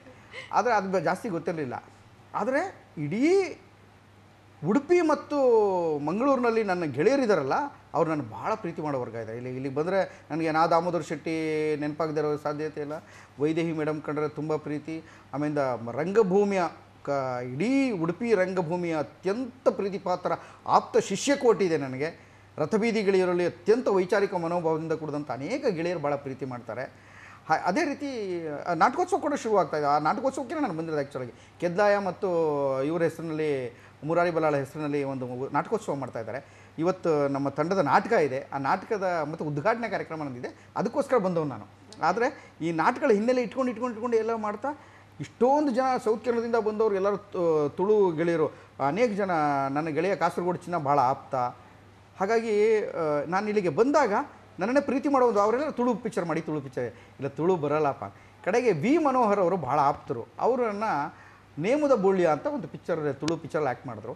ನಾನು ಆ್ಯಕ್ಟ್ ಮಾಡಿದ್ರೆ ಪ್ರತಿ ಕ್ಷಣ ಚಪ್ಪಳೆ ಹೊಡಿತಾ ಇದ್ದರು. ನಾನು ಕನ್ನಡದಲ್ಲಿ ತುಳು ಡೈಲಾಗ್ಗಳನ್ನ ಬರ್ಕೊಂಡು ಹೇಳ್ತಾ ಇದ್ದೆ, ಪ್ರಾಕ್ಟೀಸ್ ಮಾಡಿ ಹೇಳ್ತಾ. ಅವ್ರು ಹೇಳ್ತಾರೆ ಎಕ್ಸ್ಪ್ರೆಷನ್ ಎಲ್ಲ ಕರೆಕ್ಟಾಗಿದೆ, ಆದರೆ ಭಾಷೆ ವೈವಿಧ್ಯ ಗೊತ್ತಿರೋದಕ್ಕೆ ನೀವು ಬೇರೆಯವ್ರ ಕೈಲೇ ಡಬ್ ಮಾಡಿಸಿ ಅಂತ ಮಾಡಿದೆ. ಪಿಕ್ಚರ್ ಚೆನ್ನಾಗಿದೆಯಂತೆ, ಗೊತ್ತಿಲ್ಲ. ನಿಮ್ಮ ರೋಲ್ ಚೆನ್ನಾಗಿ ಬಂದಿದೆ ಸರ್ ಅಂದರು. ಸಂತೋಷಪ್ಪ ಅಂದೆ, ಅಷ್ಟೇ. ನನಗೆ ಅದರಿಂದ ಆಚೆಗೆ ಏನು ಗೊತ್ತಿಲ್ಲ. ಯಾರೇ ಕರೆದ್ರು, ಯಾವಾಗಲೇ ಕರೆದ್ರು, ಯಾವುದೇ ಭಾಷೆ ಪಿಕ್ಚರ್ನ ನಮ್ರವಾಗಿ ಹೋಗಿ ಮಾಡ್ತೇನೆ. ನನ್ನ ಕನ್ನಡದ ನೆಲೆ ಗಟ್ಟಿಯಾಗಿರೋದ್ರಿಂದ, ನನ್ನ ಕನ್ನಡವನ್ನು ಪ್ರೀತಿ ಮಾಡೋದ್ರಿಂದ ಇಡೀ ನಾಡು, ನಮ್ಮ ಕೊಂಕಣ ಆಗಲಿ ಅಥವಾ ಉತ್ತರ ಕರ್ನಾಟಕ ಆಗಲಿ, ದಕ್ಷಿಣ ಕರ್ನಾಟಕ ಆಗಲಿ, ಕೊಡವ ಆಗಲಿ, ಅಥವಾ ಯಾವುದೇ ಭಾಷೆಯಲ್ಲಿ ಕೂಡ, ಮಂಡ್ಯ ಕನ್ನಡ ಆಗಲಿ, ಎಲ್ಲ ಕನ್ನಡಗಳಿದ್ದರೂ ಅದು ಕನ್ನಡ ಅನ್ನೋದು ಯಾವಾಗ ನಮಗಿದೆ, ಇದು ಕರ್ನಾಟಕ ಅಂತ ಯಾವಾಗ ಅನಿಸುತ್ತೆ, ಅದು ನಮ್ಮದು ಅಂತ ಅನಿಸುತ್ತೆ. ನಿಮ್ಮ ಕಂಬಳ ನನ್ನ ಕಂಬಳ, ಅದ್ರ ಹೋರಾಟ ನನ್ನ ಯಾವಾಗಲೂ ಅದು ಉಳಿಬೇಕಪ್ಪ. ಸಂಸ್ಕೃತಿ ಉಳಿದೇನೆ, ನಾಟಕ ಉಳಿದೇನೆ, ರಂಗಭೂಮಿ ಉಳಿದೇನೆ, ಈ ಭೂಮಿ ಉಳಿದೇನೆ, ಜಾನಪದ ಉಳಿದೇನೆ, ಹೇಗೆ ಮಾಡೋಕ್ಕೆ ಸಾಧ್ಯ? ಹಾಗಾಗಿ ಅವರ ಹೋರಾಟ ನನ್ನ ಹೋರಾಟ. ನಿಮ್ಮ ನಾಡು ನನ್ನ ನಾಡು ಕೂಡ, ಕೊಂಕಣ ನಾಡು ನನ್ನ ನಾಡು. ನಂಗೆ ಭಾಷೆ ಬರದೇ ಇರ್ಬೋದು, ಅದರ ಪ್ರೀತಿ ಇದ್ದೇ ಇರ್ತದೆ. ಓಕೆ, ಇನ್ನು ರಂಗಭೂಮಿ ಹತ್ರ ಹೊರಡೋದಾದರೆ, ಮುಂದಿನ ರಂಗಭೂಮಿಯಲ್ಲಿ ಯಾವ ರೀತಿಯ ಪ್ರಯತ್ನಗಳು ನಡೀತಾ ಇದೆ ಹೊಸತನವನ್ನು ತರುವಲ್ಲಿ? ನನ್ನ ಒಟ್ಟು ಬದುಕಿನ ಅನುಭವವನ್ನು ಸಮಷ್ಟಿಯಾಗಿ ನೋಡೋದಾದರೆ ಗೆಳತಿ, ನಾನು ನೀನಾಸಂನಲ್ಲಿದ್ದೆ. ಅದರ ಪೂರ್ಣವಾಗಿ ನಡ್ಕೊಂಬಂದಂಥ ವೃತ್ತಿಪರತೆ ಏನಿದೆ, ಪ್ರೊಫೆಷನಲಿಸಮ್, ಅವ್ರ ಹತ್ರ ಕಲಿಬೇಕು. ನೀನಾಸಂನವರು ಹೇಗೆ ಆಧುನಿಕ ಪರಂಪರೆಯನ್ನು ತುಂಬ ಚೆನ್ನಾಗಿ ಸೃಷ್ಟಿ ಮಾಡ್ಕೊಳ್ಳೋಂಥ ನೀನಾಸಂನವರ ವೃತ್ತಿಪರತೆ ಹಾಗೂ ನಿರಂತರವಾಗಿ ಕೆಲಸ ಮಾಡ್ತಾ ಕಳೆದ 30 ವರ್ಷಗಳಿಂದ ಕೆಲಸ ಮಾಡ್ಕೊಂಬಂದಿರುವಂಥ ಕರ್ನಾಟಕದ ಹವ್ಯಾಸಿ ರಂಗಭೂಮಿಯ ವಿಚಾರಶೀಲತೆ, ಅವರ ವೃತ್ತಿಪರತೆ ಮತ್ತು ರಂಗಾಯಣದ ಪ್ರಯೋಗಶೀಲತೆ, ಅವರು ಎಂತೆಂಥ ಬೇರೆ ಬೇರೆ ಥರದ ಪ್ರಯೋಗಗಳನ್ನ ಮಾಡ್ತಾಯಿದ್ರು, ಅವರ ಪ್ರಯೋಗಶೀಲತೆ, ಇವೆಲ್ಲವನ್ನು ಸೇರಿಸಿ ನಟನಾ ರಂಗಶಾಲೆ ಅಂತ ಮೈಸೂರಿನಲ್ಲಿ ಮಾಡಿದ್ದೇನೆ. ಇವತ್ತಿಗೂ ಪ್ರತಿದಿನ ಸಂಜೆ 5 ಗಂಟೆಯಿಂದ ರಾತ್ರಿ 9 ಗಂಟೆವರೆಗೂ, ಬೆಳಗ್ಗೆಲ್ಲ ಸುಣ್ಣ ಹೊಡಿತಾ, ಗೋಡೆ ಕ್ಲೀನ್ ಮಾಡ್ತಾ, AS ಆಫೀಸರ್ ಆಗ್ತಾ, ಡಾಕ್ಟ್ರು ಓದ್ತಾ, ಇಂಜಿನಿಯರಿಂಗ್ ಓದ್ತಾ ಅನೇಕ ಜನ ವಿದ್ಯಾರ್ಥಿಗಳು ಬಂದು ಸಂಜೆ 5 ಗಂಟೆಗೆ ಪಕ್ಕ ಸೇರ್ಕೋತಾರೆ. ಫೀಸ್ ಕಟ್ಟಿರ್ತಾರೆ. ನಾವು ಶುಲ್ಕ ಇಟ್ಟಿದ್ದೀವಿ. ಯಾಕೆಂದರೆ ಶುಲ್ಕ ಇಲ್ಲದೇ ಉಚಿತವಾಗಿ ವಿದ್ಯಾಭ್ಯಾಸ ಕೊಟ್ಟು ಪ್ರಯೋಜನ ಆಗಿಲ್ಲ ಅಂತ ನಂಗೆ ಗೊತ್ತಾಗಿದೆ. ಅದಕ್ಕೆ ಶುಲ್ಕ ಇಟ್ಟಿದ್ದೇವೆ. ಅವರು ಫೀಸ್ ಕಟ್ಟಿ ಸೇರಿಕೊಂಡು ಇಡೀ ವರ್ಷ ಶಿಕ್ಷಣ ಕಲಿತಾ ಹೋಗ್ತಾರೆ. ಪ್ರಾಕ್ಟಿಕಲಾಗಿ ಕಲಿತಾರೆ. ಅವರಿಗೆ ನಾಟಕಗಳನ್ನ ಕಲಿಸಾಗ್ತದೆ, ಭಾಷೆ ತಿದ್ದಲಾಗ್ತದೆ, ಒಟ್ಟು ರಂಗಭೂಮಿಯ ಆಲೋಚನೆಗಳನ್ನು, ಅದರ ಸಿದ್ಧಾಂತಗಳನ್ನ ಮಂಡಿಸಲಾಗ್ತದೆ. ಅವರು ಟೂರ್ ಮಾಡ್ತಾ ಹೋಗ್ತಾರೆ. ಲೈಫಿನ ಎಕ್ಸ್ಪೀರಿಯನ್ಸ್ ಕೂಡ ತುಂಬ ಮುಖ್ಯ. ಇವತ್ತು ಉಡುಪಿಗೆ ಬಂದಿದೆ, ನಾಳೆ ಇನ್ನೊಂದಕ್ಕೆ ಹೋಗ್ತೀವಿ, ಮುಂದಿನ ವಾರ ಮುದ್ರಾಡಿಗೆ ಹೋಗ್ತಾ ಇದ್ದೀವಿ. 27ನೇ ತಾರೀಕು, ಬಹುಶಃ ಈ ತಿಂಗಳ 27ನೇ ತಾರೀಕು ನಾವು ಮುದ್ರಾಡಿಲಿರ್ತೀವಿ ಅಂತ ಅಂದ್ಕೊಂಡಿದ್ವಿ ನನ್ನ ಪ್ರಕಾರ. ಆಮೇಲೆ ಮುದ್ರಾಡಿ, ಉಡುಪಿ, ಮಂಗಳೂರು ಎಲ್ಲ ಕಡೆ ಶೋ ಮಾಡ್ತಾ ಇರ್ತೀವಿ, ಬೇರೆ ಬೇರೆ ಥರದ ನಾಟಕಗಳನ್ನೆಲ್ಲ. ಹೀಗೆಲ್ಲ ನಾಟಕ ಮಾಡ್ತಾ ಮಾಡ್ತಾ ಮಾಡ್ತಾ ಮಾಡ್ತಾ ಅವ್ರಿಗೆ ಜೀವನಾನುಭವ ದಟ್ಟವಾಗಿ ದಕ್ಕಲಿ ಅಂತ ಇದು ಮಕ್ಕಳಿಗೂ ಮಾಡ್ತಾ ಇರ್ತೀವಿ. ಈ ರಂಗಭೂಮಿ ಕೆಲಸವನ್ನು, ನಟನ ಅನ್ನೋದನ್ನೇ ಇಡೀ ಕರ್ನಾಟಕದಾದ್ಯಂತ ಬೇರೆ ಬೇರೆ ಕಡೆ ಶಿಬಿರಗಳು ಮಾಡ್ತಾ ಚರ್ಚೆ ಮಾಡ್ತಾ ರಂಗಭೂಮಿ ಕೆಲಸ ಎಲ್ಲಿದ್ದರೂ ಅದು ನಟನದ ಕೆಲಸ, ರಂಗಭೂಮಿ ಕೆಲಸ ಎಲ್ಲಿದ್ದರೂ ಅದು ಮಂಡ್ಯ ರಮೇಶನ ಕೆಲಸ ಅಂತ ನಮ್ರವಾಗಿ ಕೆಲಸ ಮಾಡ್ತಾಯಿದ್ವಿ. ನಮ್ಮಷ್ಟೇ ಗಂಭೀರವಾಗಿ ಕೆಲಸ ಮಾಡ್ತಾರೋ ಅನೇಕ ತಂಡಗಳಿದೆ. ಅವರೆಲ್ಲರ ಬಗ್ಗೆಯೂ ಗೌರವ ಹೇಳ್ತಾ ನಾವೇ ಒಂದು ಪುಟ್ಟ ರಂಗಮಂದಿರ ಕಟ್ಕೊಂಡಿದ್ದೇನೆ ಮೈಸೂರಿನಲ್ಲಿ, ನಟನ ರಂಗಶಾಲೆ ಅಂತ ಅಂದ್ಬಿಟ್ಟು. ರಂಗಮಂದಿರದ ಹೆಸರು ಅಲ್ಲಿ ಒಂದು 240 ಜನ ಕೂತ್ಕೋಬೋದಾದ ಒಂದು ಆಡಿಟೋರಿಯಮ್ಮು. ತುಂಬ ಒಳ್ಳೊಳ್ಳೆ ನಾಟಕಗಳನ್ನ ಮಾಡ್ತಾ ಹೋಗ್ತೇವೆ. ಹದಿಹರಿಯದ ಹುಡುಗರು 16-17 ವರ್ಷದಿಂದ ಶುರುವಾದರೆ 30-35 ವರ್ಷದವರೆಗೂ ಅನೇಕ ವಿದ್ಯಾರ್ಥಿಗಳು ಬೇರೆ ಬೇರೆ ವೃತ್ತಿಗಳಲ್ಲಿ ಬೇರೆ ಬೇರೆ ಜಾತಿಗಳಿಂದ ಬೇರೆ ಬೇರೆ ಧರ್ಮಗಳಿಂದ ಬಂದಂಥವರು ಭಾಳ ಶ್ರದ್ಧೆಯಿಂದ ರಂಗಭೂಮಿಯನ್ನು ಇದೊಂದು ಪ್ರೀತಿವಂತವಾದ ಕೆಲಸ, ಇದು ಆತ್ಮಪೂರಿತವಾದ ಕೆಲಸ, ಇದರಲ್ಲಿ ತುಂಬ ಜನಕ್ಕೆ ಇಷ್ಟ ಆಗುವಂಥ ಅನೇಕ ವಿಷಯಗಳಿದೆ, ಅದ್ರ ಮೂಲಕ ಒಳ್ಳೆಯದನ್ನು ಸಮಾಜಕ್ಕೆ ಹೇಳ್ಬೋದು ಅಂತ ಒಂದು ಸಮಾಜ ವಿಜ್ಞಾನ ಅಂತ ಗ್ರಹಿಸಿ ರಂಗಭೂಮಿಯಲ್ಲಿ ಕೆಲಸ ಮಾಡ್ತಾಯಿದ್ದಾರೆ. ಆ ತಂಡದ ಮುಖ್ಯಸ್ಥನಾಗಿ ನಾನು ಕೆಲಸ ಮಾಡ್ತಾಯಿದ್ದೀನಿ. ನನಗೆ ಗೊತ್ತಿರುವ ರಂಗಭೂಮಿ ಅನುಭವವನ್ನು, ಸಿನಿಮಾ ಅನುಭವವನ್ನು, ಟಿ ವಿ ಅನುಭವವನ್ನು ಅವರಿಗೆ ಹಂಚೋದ್ರ ಮೂಲಕ ಸರಳವಾಗಿ ನಮ್ಮದೇ ಒಂದು ಕಮ್ಯುನಿಟಿ ಲಿವಿಂಗ್ ಮಾಡ್ಕೊಂಡಿದ್ದೀವಿ ಅಷ್ಟೇ. ಅದೇ ದೊಡ್ಡ ಕಮ್ಯುನಿಟಿ. ಓಕೆ, ಮತ್ತೊಂದು ವಿಚಾರ ಅಂದರೆ ನಿಮ್ಮ ಮನೆಯ ಅವರು ಯಾವ ರೀತಿ ನಿಮಗೆ ರೆಸ್ಪಾನ್ಸ್? ಒಂದೇ ಮನೆ, ಒಂದೇ ಹೆಂಡತಿ, ಒಬ್ಬಳೆ ಮಗಳು, ಒಂದೇ ಶಾಲೆ, ಒಂದೇ ನಾನು ಕೆಲಸ ಮಾಡಿದ್ರೆ 100 ತಂಡಗಳಿದ್ದರು. ನಟನ ಒಂದು ತಂಡಕ್ಕೆ ಮುಖ್ಯಸ್ಥನಾಗಿದ್ದೇನೆ. ನನ್ನ ಹೆಂಡತಿ ಸರೋಜಾ ಹೆಗಡೆ ಅಂತ, ಉತ್ತರ ಕನ್ನಡದವಳು, ಶಿರ್ಸಿಯವಳು. ನಮ್ಮದು ಪ್ರೇಮ ವಿವಾಹ. ನನ್ನ ಮಗಳು ಇಂಗ್ಲೀಷ್ MA ಮಾಡ್ತಾ ಇದ್ದಾಳೆ, ದಿಶಾ ರಮೇಶ್ ಅಂತ. ಅವಳಿಗೆ ತುಂಬ ಚಲನಚಿತ್ರಗಳಿಂದ ಆಫರ್ಗಳೆಲ್ಲ ಬಂದರು. ಅವಳು ರಂಗಭೂಮಿಯನ್ನು ಪ್ರಧಾನ ಆಯ್ಕೆ ಮಾಡ್ಕೊಂಡಿದ್ದರಿಂದ ಮತ್ತು ಇಂಗ್ಲೀಷ್ MA ಕಂಪ್ಲೀಟ್ ಮಾಡಿ ನಾನು ಬೇರೆ ಬೇರೆ ವಿಚಾರಗಳನ್ನ ಮಾಡ್ತೀನಿ ಅಂತಂಥವ್ರಿಂದ ಅವಳು ಅದರಲ್ಲಿ ತೊಡಗಿಕೊಂಡಿದ್ದಾಳೆ. ಮನೆಯಲ್ಲೇ ನಮ್ಮ ನಾಟಕ ಶಾಲೆ ಇದ್ದಂಗೆ ಇರ್ತದೆ. ನಮಗೆ ನಟನ ರಂಗಶಾಲೆ ಮತ್ತು ನನ್ನ ಮನೆ ಬೇರೆ ಅಂತ ಅನಿಸೇ ಇಲ್ಲ. ಭಾಳ ಗಂಭೀರವಾಗಿ ನನ್ನ ಶ್ರೀಮತಿ ರಂಗಾಯಣದಲ್ಲಿ ಇವತ್ತಿಗೂ ಕಳೆದ 28 ವರ್ಷಗಳಿಂದ ಕಲಾವಿದೆಯಾಗಿ ಕೆಲಸ ಮಾಡ್ತಾಳೆ.